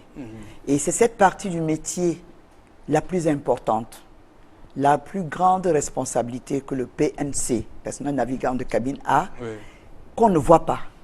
On voit 30% qui consiste en l'action commerciale, s'occuper des gens, bien accueillir les gens, veiller à leur confort pendant tout le vol, ainsi de suite.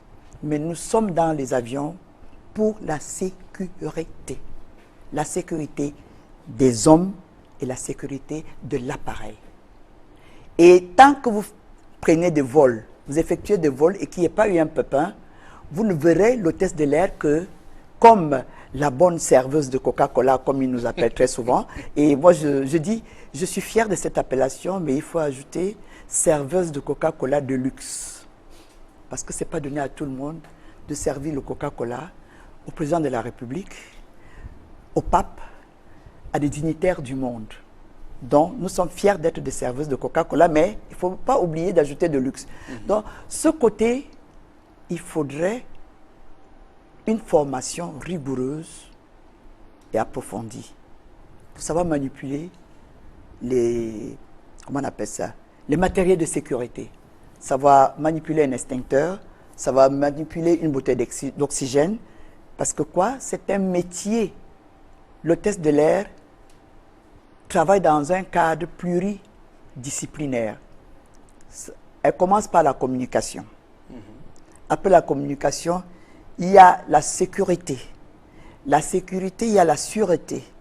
Il y a les soins administrés en cas de blessure, en cas de malaise. Il y a l'assistance aux accouchements. Il est arrivé que les femmes accouchent dans l'avion. Il y a le conseil. On joue au nounou, porter les bébés. On joue au consolateur. Vous avez des passagers qui montent dans l'avion, qui pleurent. C'est votre devoir d'aller vers cette personne. Ceux qui veulent bien se confier vous diront, j'ai eu un bobo. Et vous réussissez à lui faire oublier le bobo. Donc, c'est pour dire que ce côté n'est pas très vu du public. S'il y a un feu à bord, il faudrait l'efficacité de l'hôtesse de l'air ou du steward pour éteindre ce feu très rapidement. On n'est pas au sol pour avoir des sapeurs-pompiers. On est en plein vol. Si nous ne maîtrisons pas le feu, c'est foutu pour tout le monde. On a un malaise, un passager a un malaise. Avant que nous ne fassions appel à un médecin ou quelqu'un du corps médical s'il est à bord, il faudrait que nous, en tant que secouristes, que nous puissions administrer les premiers soins. On puisse faire les premières interventions avant le secours. Ok. Voilà, je tiens aussi à rappeler que ça, vous mettez ça, c'est un uniforme aussi. Hein? Oui, c'est un uniforme, l'un des premiers uniformes de Camer. De Cameroun Airlines. Oui, en avec l'arbre du voyageur. Non, c'est dans les années 73 par là. Voilà. C'est l'arbre du voyageur. Ah, l'arbre du voyageur. Ben oui, il y a un petit avion qui est là aussi. Oui. Oui. Cameroun Airlines 73. Oui. Oh là là. À peu près. Vous étiez bien. Avec les tabliers. Oui. Oui. 73. Oui. Bon, Madame Vondo, pour revenir à Madame Fouda, quel genre de vos rapports durant les vols? Vous avez souvent volé ensemble, non? On a volé ensemble. Je connais Cécile depuis le lycée. Depuis le lycée? Elle n'a pas beaucoup changé. C'est une fille souvent joviale. C'est-à-dire, elle arrive, elle peut se tenir là une seconde, elle regarde, elle nous fixe, elle regarde. Et puis si elle voit que l'ambiance n'est pas bonne, elle va jeter un mot, elle va se mettre à danser. Elle-même, elle chante, elle danse. Et elle entraîne les autres comme ça, à danser aussi. Donc c'est une fille souvent joviale. Et c'est une fille, comme elle le dit, elle est passée dans mon équipe. Je ne faisais pas de cadeaux, moi-même sortant de chez les sœurs. Oui. Vous comprenez? Oui. Donc, je savais, non, sœur Marie était quelqu'un. Et toutes les filles que j'ai eues, j'en suis fière. Vous comprenez? Ma première fille me dit que je les ai élevées à la dure. Je dis que moi-même, j'ai été élevée à la dure. Je transmets ce qu'on a mis en moi. Donc, Cécile est une bonne femme d'intérieur. Parce que nous, dans les avions, c'est comme si on était à la maison. Il y a des turbulences, nous ne les sentons pas parce qu'on n'a pas le cœur à ça. On travaille, on ne pense pas à ça, à ce qui se passe. Cécile, elle sait accueillir, rendre les gens qui arrivent gais, de bonne humeur et tout. C'est ce que nous faisons quand le passager monte à bord. Les bonbons qu'on distribuait, c'était pour les mettre à l'aise. Les bonbons, on leur donne plus aux enfants, mais on donnait surtout aux passagers. Et dans l'avion, on se dit, Douala-Paris, c'est 6 heures. Un long courrier. Un long courrier. 6 heures, qu'est-ce qu'on va faire? Et il y a toujours des briefings. Il y a un premier avec le commandant de bord qui nous dit l'état du vol, peut-être qu'il y aura des turbulences et tout ça. Avec le chef de cabine, les services qu'on aura à faire, et on distribue les postes aux différents agents. Vous voyez, tel et tel travail dans les galets, c'est les cuisines. Il y a les agents de sécurité, ils ont leur travail, il y a ceci, il y a cela. Et une fois que les passagers sont embarqués, chacun va à son poste de service. Bon, Cécile, je l'ai connue, elle m'a retrouvée dans les avions. Je ne peux pas dire à Camer, mais dans les avions. Moi, je venais d'Air Afrique. Elle commençait à Camer. Et ça a été très bien. Ça a été très bien parce que vous l'avez encadrée comme Une petite sœur. Vous l'avez bien accueillie. Il n'y a pas de petite sœur. Hein. Ah bon? Oui. C'est quoi, la concurrence? Non, c'est pas la concurrence. Elle est hôtesse. Saine, hein? Elle est hôtesse. Elle est venue travailler. Il fallait qu'elle s'affirme, qu'elle soit comme moi. Oui. Vous voyez, il n'y a pas que les petites sœurs brimées. Non. Non, j'ai fait ma part de travail. Maintenant, il faut qu'elle s'exprime sur place. Okay. On se comprend? Oui, Madame Vondo. Ok. Voilà. Merci. Merci, Madame Vondo. Il faut rappeler que vous avez travaillé 35 ans, c'est ça? 8 ans. 38. 8 ans en l'air. 35 en tout. En tout, depuis 66 jusqu'en 2001. C'est bien cela? Peut-être. Oui. Non, c'est ça. De 66 à 71. 35 ans. Oui. 66, 71, vous êtes à Air Afrique. Oui. De 71 à 2001, Cameroun Airlines. Oui. Voilà. Je peux rectifier.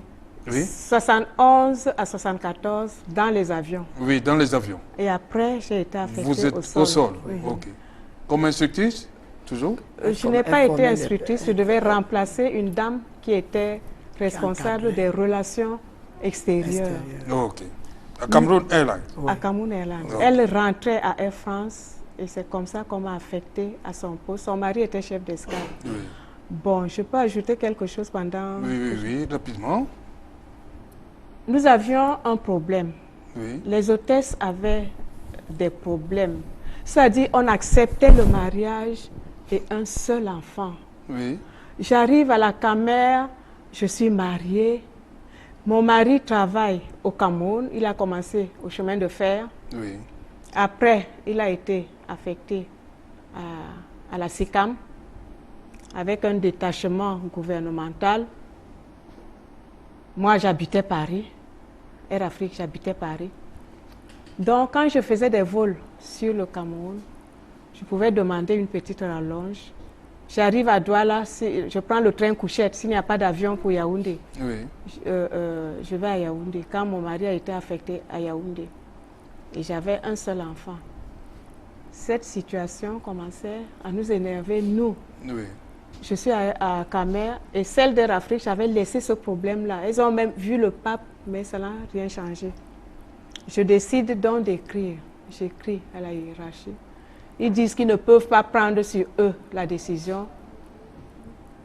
Ils vont à Yaoundé, voir les institutions qui donnent l'accord. Je vous assure, hein, c'était comme si on nous enlevait un gros poids du dos.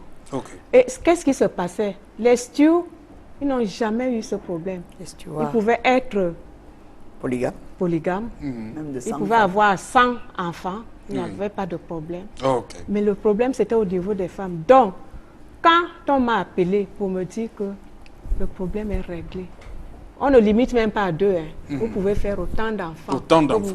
OK.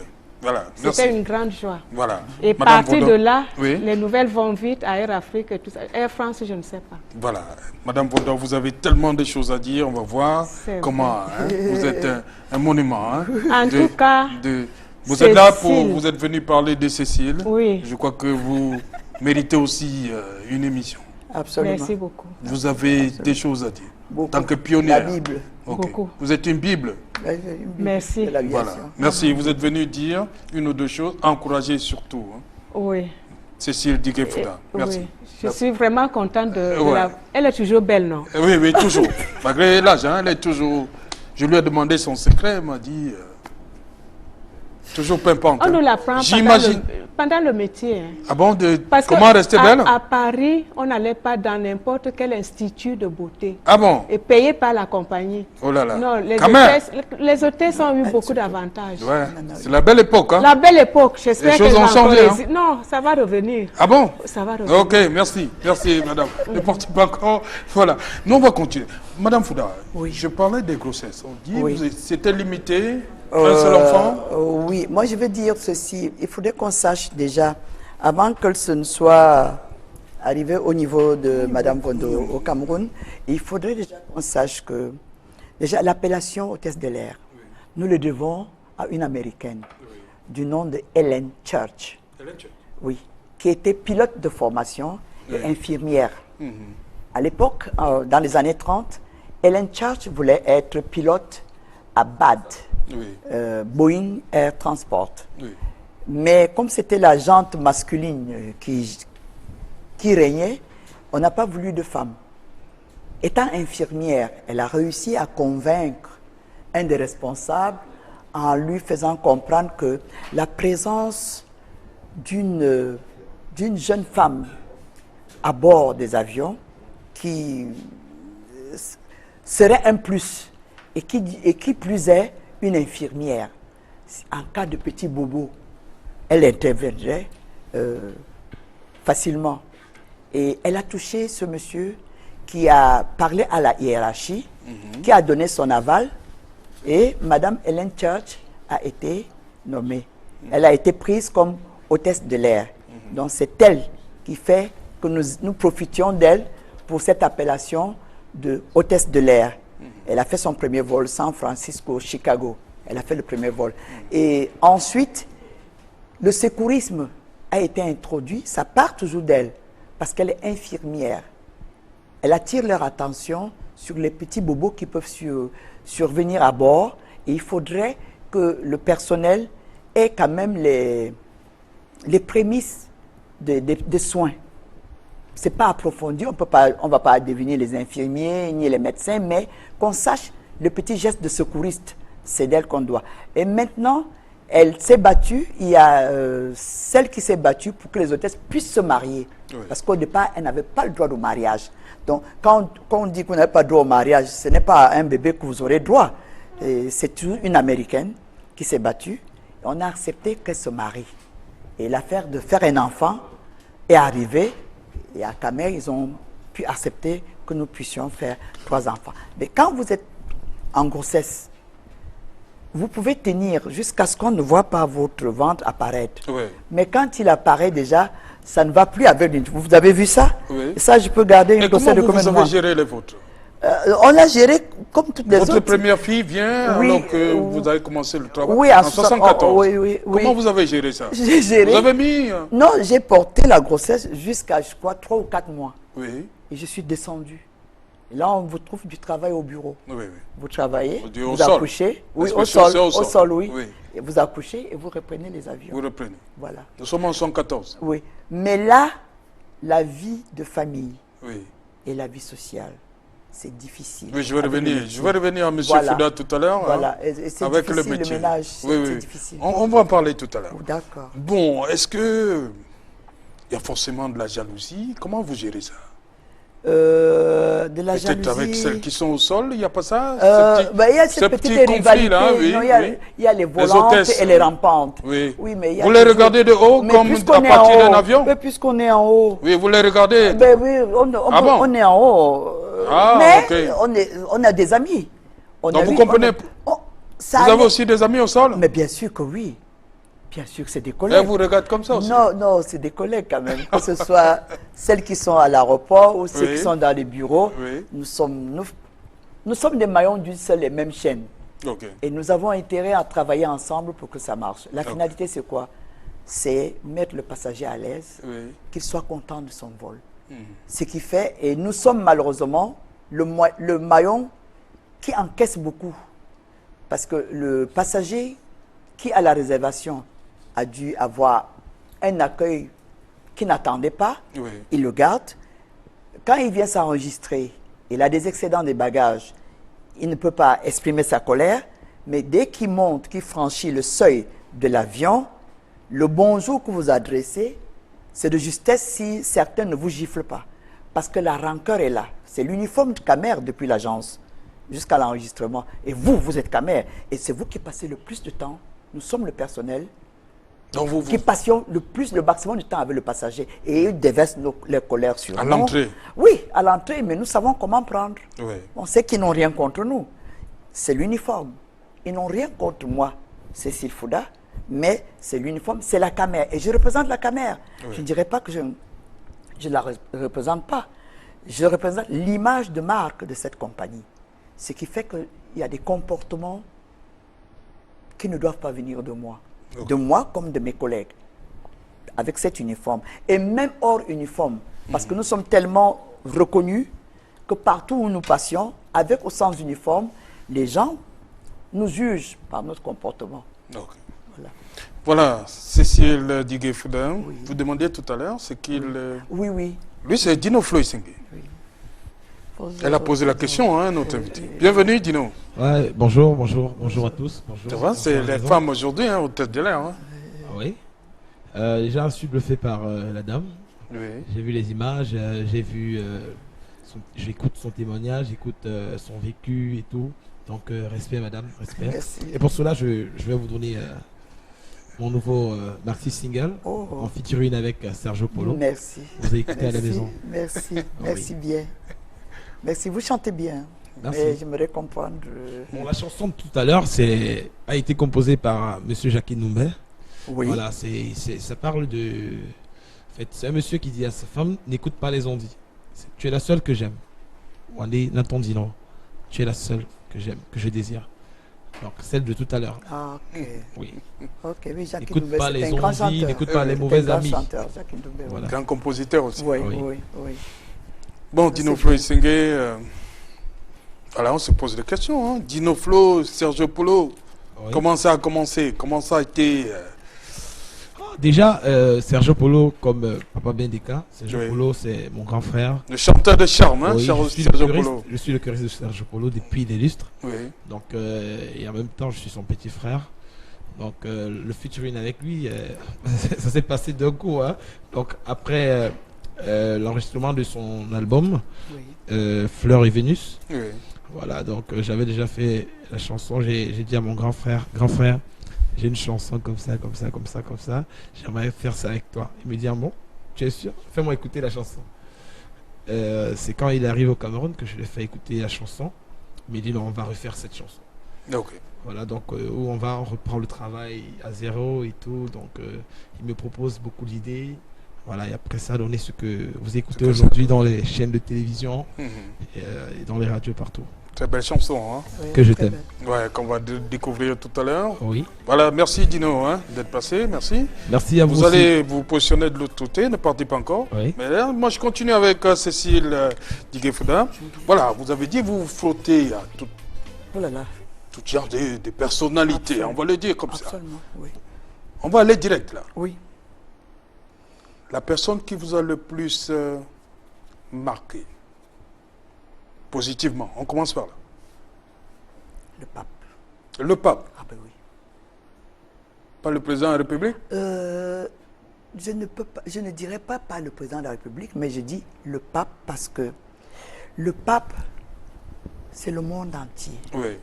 Le président, c'est mon président de mon pays, qui a tous les honneurs qu'il faut, partout où il faut. Mais je dis le pape, quand on a vu aux obsèques d'un pape, nous avons vu qu'il y avait toutes les religions du monde, sans exception. N'est-ce pas? Et je peux dire le maximum de chefs d'État. Oui. Parce que le pape, pour nous, après ce qu'on ne voit pas là-haut, vient le pape. Et après le pape, viennent nos grands responsables. Donc, ça m'a marqué quand même, parce que je sais ce que c'est. Il n'y a pas que le chrétien catholique qui souhaiterait s'approcher du pape. C'est toutes les religions confondues. Parce que les autres personnalités, je ne sais pas comment je dirais ça, on ne raffolerait pas à voir l'imam, le chef de cette religion comme le pape. Vous voyez un peu? Oui. C'est pour ça que je dis que c'est marquant, parce que, comme je l'ai dit dans mon interview, on paierait cher pour rencontrer le pape, pour s'approcher, pour ne même pas dire le toucher. Mais quand on a eu cette grâce, cette bénédiction, on a l'impression que, je ne sais pas, la joie est immense. Oui. Voilà, on va terminer avec quelle est la personne qui vous a le plus cassé les pieds? Oh. Vous n'allez pas donner son nom, mais c'était... faut ne pas... Dans les avions? Oui, dans les avions. Oh, vous trouvez... Que vous avez rencontré plusieurs fois. Ben oui, vous trouvez des... Il y a une personnalité? Non, une personnalité me cassait les pieds, non. Il nous chahutait un peu, juste Oui. pour se passer le temps, il nous chahute. Qu'est-ce qu'elle disait, cette personnalité? Ils étaient exigeants. Donnez-moi ceci. Non, non, non, je ne veux pas de ceci, non, je veux plutôt cela. Vous sentez que c'était pour vous oui, déranger, parfois, on va le oui, dire? oui, parfois vous Oui. dérangez pour voir jusqu'où vous pouvez aller. Vous pouvez aller, Oui. votre patience. Oui. Ça, et si vous revenez toujours avec le sourire, ça le désarme. Oui. Finalement, vous devenez les meilleurs amis. Ok. Mais autrement, les indisciplinés, les exigeants, Oui. tout ce que vous voulez, on trouve dans les passagers, comme on trouve dans les bureaux et un peu partout, quoi. Pour ça, ça ne manque pas. Il y en a qui sont allés loin? C'est-à-dire... Vous voyez pas de quoi je parle? Faire la cour, par exemple. J'ai dit aller loin. Vous tapotez. Non, Quelque part, un tapoter, endroit interdit. Au bord des avions Camer, je n'ai pas entendu une hôtesse de l'air se plaindre de ça.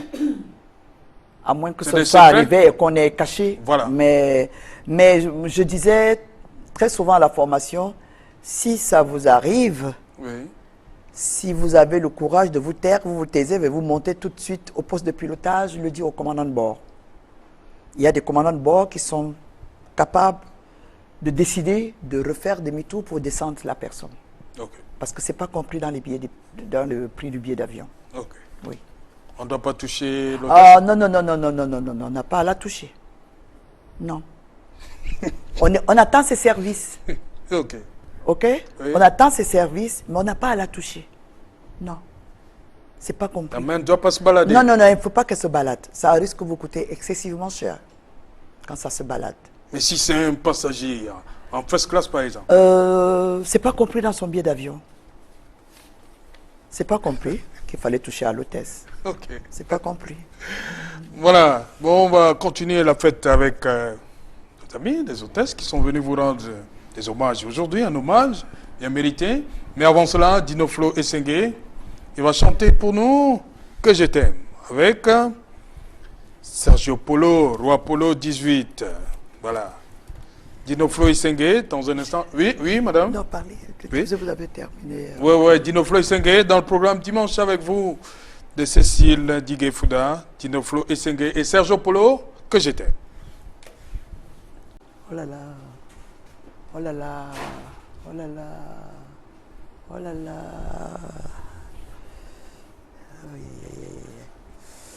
Oui, là, je suis avec les 5 premiers petits-fils. Oui. Parce qu'aujourd'hui, ils sont 10. Oui. Et puis, Ouais, ils sont 10, hein? Oui, parce qu'il y en a qui arrivent à la maison. Mamie, pourquoi je ne suis pas là? J'ai dit, tu n'étais pas né. Mais j'étais où? J'ai dit, je ne sais pas. Tu étais dans la nature. Et là, c'est mon jeune frère qui est décédé il y a 2 ans. Oui. Voilà, merci.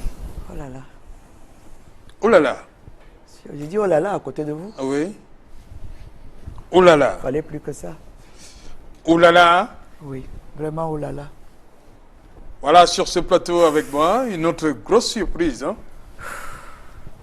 On n'a qu'à voir l'attitude de Mme Fouda. Qu'est-ce qui se passe? Avec moi, Yolande Bodion. Bon après-midi, Yolande. Ben, bon après-midi. Expliquez-moi, moi je ne comprends pas. Cécile Fouda ne fait que dire oh là là. Ben oui, c'est oh là là. Oui. J'espère qu'il n'y a pas une suite. Non, disons que oh là là. on a regardé à la télé. Oui, vous avez regardé à la maison, oui. Voilà, à la maison, on a regardé parce qu'on a un forum des anciens de Camer, notre promotion. Oui. Et puis, il y en a une qui a envoyé la photo. Thatcher est à la télé. Et puis... Ah, Thatcher, oui, oui, oui, on l'appelait Thatcher. Et on s'est dit, il faut qu'on y aille quand même pour lui faire la surprise. Donc voilà. Oui. Les anciennes caméras. Oui. Et à côté de vous? Xavier. Oh là là. Xavier Mvondo. Xavier Mvondo. Steward? Steward de formation formé par Thatcher. Oui.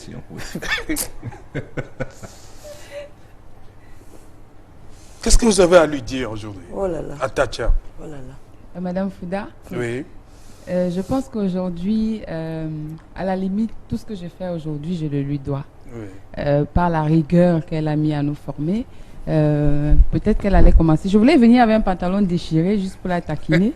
Mais, un destroy calculé. Un destroy calculé. Oui. Voilà, donc je pense qu'on a profité de cela et aujourd'hui, ça doit certainement se ressentir dans tout ce qu'on fait aujourd'hui. Oui. La rigueur, l'assiduité, la responsabilité, ça, elle nous l'a inculqué, vraiment. Tim Vodo? Oui, merci bien Serge. Je dirais pareil. On sait faire un nœud de cravate aujourd'hui, nouer une cravate. On sort même si on va à deux. Ah oui, oui. Ben elle en parlait tout à l'heure. Hein. Voilà. Si on va à 2 mètres de chez nous, il faut être présentable parce qu'elle nous l'a appris. Elle nous a appris à se tenir à table. Ça, c'est dans les restaurants, dans les hôtels, partout dans le monde. Quand vous avez Tchatcher comme instructeur, parce que je pense qu'elle ne l'a pas mentionné, elle est instructeur aussi. Oui, oui, non, on allait le faire. Ah, d'accord. Oui, oui. Elle est instructeur, ça veut dire qu'elle vous prend du B.A.B.A. du zéro, du métier, et elle vous hisse au sommet du métier. Voilà. Et ça dans tous les points. Oui. C'est un métier complet. Et vous avez appris à nouer la cravate? Si. Donc quand vous arrivez à Kamer, moi, vous avez noué pas la cravate quand vous arrivez?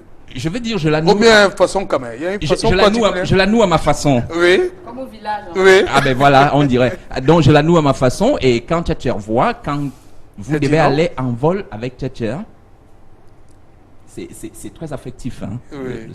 Quand vous devez aller en vol avec elle, vraiment, vous regardez tout. Hein. Vous regardez la tenue vestimentaire, vos bagages ressemblent à quoi, vous êtes rasé comment, vous êtes mis. S'il manque un seul bouton, elle ne va pas vous louper. Madame Fouda. Oui, monsieur Otto. Face à tout ça. Vos enfants, hein, ils sont oui. Là. Oui. Et le pouvoir de la télé, ils ont dit qu'ils viennent. Hein. Mes enfants, je suis très fier d'eux. Et je ne les rate pas, je ne les loupe pas jusqu'à présent. Oui. Si je les rencontre, comme il le dit, elle a voulu mettre un pantalon, mais elle s'est dit, elle risque de ne pas me rater. Et je n'allais pas rater. Oui. Je n'allais pas louper l'occasion. J'avais demandé. Mon regard, je n'avais même pas parlé. Je fais ce qu'on appelle ciel et terre. Elle va comprendre. Il leur est arrivé de venir au bureau quand je travaillais. Quand ils demandent, qui est de permanence? Il dit, c'est Madame Fouda. Qu'est-ce que vous faites? On regarde ce qu'on a au pied. Et si on regarde ce qu'on a mis à la maison, mais il rentre, il rentre. Non, je ne suis pas là, mais il rentre. Elle ne rigolait pas. Je ne suis pas là, il rentre. Elle ne rigolait pas. Elle a développé aussi ce qu'on appelle l'endurance, la persévérance et tout ça. Oui. Parce que je me souviens qu'elle était instructeur sur un vol. Oui. Quand on m'a d'abord appelé, j'ai regardé le planning, j'ai vu que c'est Madame Fouda. Je me suis dit, oh mon Dieu. Mais après, on se prépare psychologiquement et tout. Donc pendant tout le vol, toutes les 15 minutes, pendant que je travaillais, je ne vais pas avoir un thé. Je ne vais pas avoir un thé. Et je ne comprenais pas en fait. Oui. Elle me testait. Est-ce que j'avais la capacité de tenir pendant un vol? Si un passager me demandait plusieurs fois. Oui. Quand on s'est posé à Paris, elle m'a demandé un thé. Là, je lui ai dit, madame, avec les glaçons. Parce que j'avais... et là, j'avais donc eu finalement mon ticket parce qu'elle m'avait suivi dans tout l'avion seulement pour me taper, voilà quoi. Oh, oui. Ces enfants. Oh. Oui. Oh. Les enfants. Oh. Oh. Oh. Voilà. Vous m'avez dit que c'était fini. Oh. Oui, oui, il y a un autre qui arrive. Vous m'avez dit que c'était fini. Oui. Voilà. Monsieur Otto. Oui. C'est vous? Yolande, tu viens? Oh. Oh. Oui. Oh. Vous êtes? Samuel Kouan. Oh. Oui, Samuel Kouan. Oui, mon nom est Samuel Kouan. Oui. J'ai eu le privilège d'être formé par cette illustre dame. Oui. Oh. Et jusqu'aujourd'hui, sa formation me suit partout où je vais. Oh là là. J'ai la chance d'être à Cameco encore, où je suis chef de cabine. Et ces enseignements, Cameco en profite. Merci, grand merci, maman. Merci aussi. Oui. Et pour symboliser, oui. Nous avons tenu. Oh là là. Merci. Merci. C'était pas évident d'avoir une bise. Hein. Ah ouais, ouais. Merci. Ah bon, c'était pas évident. C'était pas évident. Il fallait vraiment mériter ça. Oh là là. Monsieur Otto. Oui. Il y a encore une suite? Ah là, je sais pas. Non, vous savez. Vous avez organisé ça. Vous savez. J'attends. On dit chez nous, quand tu es mort, est-ce que tu as encore peur de pourrir? J'attends. J'attends la suite. On a voulu vous rendre véritablement hommage. Hein? Oh là là. Ces enfants. Oui. C'est pas parce qu'on est en studio. Il faut les voir hors de studio avec moi. Vous allez vous demander s'ils ont affaire à une nounours, à un jouet, à je ne sais pas quoi. Ils s'abstiennent là de le faire. Mais dès qu'on me voit, c'est les cheveux, c'est le corps, c'est partout. Et je leur demande, je suis quoi? Arrière-grand-mère ou grand-mère? Ils disent, tu es tout ça. Tu vas nous jeter? Je dis, je ne vous jette pas. Jusqu'à la gare, comme a chanté l'autre. Ça va. Oh. Voilà. Oh, ces enfants. Oh là là. Merci. Voilà votre portrait, hein? Merci. Oh là là. Avec le bleu. Ah oui. Ah ben là, l'histoire du bleu, il faut que j'en parle un peu. Oui, oui, dis donc. Ça part de la toute jeune hôtesse de l'air de 71. Oui, oui. Quand j'ai commencé à grisonner, elle m'a dit, s'il y a. J'ai dit, oui, ma petite soeur. Ma maman utilise un shampoing. Je crois que ça tirait bien. Je dis, c'est lequel, ma fille? Elle me dit, L'Oréal, Osmose de L'Oréal. Et depuis, je me suis mise à Osmose de L'Oréal. C'est ça qui rend les cheveux bleus. Okay. C'est un shampoing, c'est pas une teinture. C'est un shampoing. Merci. Oh, Bodian. Oh, Bondo. Oui. Oh, Taniko. Voilà. Non. Vous connaissez vos enfants, hein? Quoi? Les yeux fermés. Oui. Tous. J'ai leur nom. Ils ont les miens, j'ai aussi le leur. Oui. Oui, oui. Ils ont aussi le leur. Oui. Elle m'a fait l'uniforme que vous m'avez vu porter tout à l'heure avec l'arbre de voyageur. Oui. Ils ont organisé leur fête. La fête des navigants, la nuit des navigants. Je vois une délégation débarquer chez moi. Elle en tête. Yolande Bodian. Oui. Madame, voulons que vous portiez. Je dis, à quelle heure, ma fille? La bille va encore entrer sur mon corps. Que ça va entrer. Vous allez porter. Je dis, mais vous savez, il y a d'autres là qui sont plus jeunes que moi qui... On dit, c'est vous qu'on veut. Monsieur Otto, j'avais pris quelques grammes. J'ai dû faire le régime. Et pour RATP. Pour entrer dans cette tenue que j'ai encore portée aujourd'hui. Okay. J'ai dit, ok, merci. Okay. Je l'ai fait. Okay. Voilà. Oh. Oh. Oh. Merci. Ouais. Oh. Oh. Voilà. Merci beaucoup. Voilà, merci M. Modo. Yolande. Quoi? C'est quoi? C'est nous.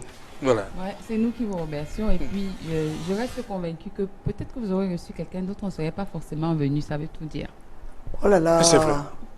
Oh là là. C'est vrai. Ces enfants. Ok. Ces enfants. Ces enfants. Ça dit, ça vous démange là. Merci. Merci. Ok, voilà. Mais ne m'abandonnez plus. Appelez pour savoir comment les rhumatismes me gèrent ou si je les gère. C'est ce que je vous demande. Je sais que Navigant ne rend pas visite. Nos aînés ont eu la même chose avec moi. Mais appelez de temps en temps. Même si je vous ramasse au téléphone, parce que je vous ramasse aussi même au téléphone. Il faut l'appeler, appelez-la. Oui. Ok. Ah bon, appelez-la. Parce que sinon, elle va... Madame Fouda, la dernière fois qu'on s'est vu... C'était au supermarché. Vous m'avez poussé la tête comme ça. Oui. Je ne l'ai pas encore rendu. Elle continue. Ah, vous allez me rendre. Ok, j'attends. Ok, voilà, merci Cécile Fouda. Oh là là. C'était vraiment la fête à Cameroun aujourd'hui. Hein. On salue également au passage les commandants Angounou et Zé. Commandant Zé. Voilà. Ils sont nombreux. Voilà, ils sont nombreux. Hein. Ah oui. Merci Cécile Fouda d'avoir accepté notre invitation. Hein. C'est moi qui vous remercie. Oui. Parce que j'ai essayé de parler un tout petit peu de ce métier qui est méconnu des gens. Oui. Les gens voient, comme je l'ai dit tantôt, serveur de Coca-Cola, mais je leur dis toujours, ajoutez serveur de Coca-Cola de luxe. De luxe, ok. Voilà. C'est très important. Voilà, envie de revoir Cécile Fouda. C'est dimanche minuit 30, mardi 13h30 et 22h.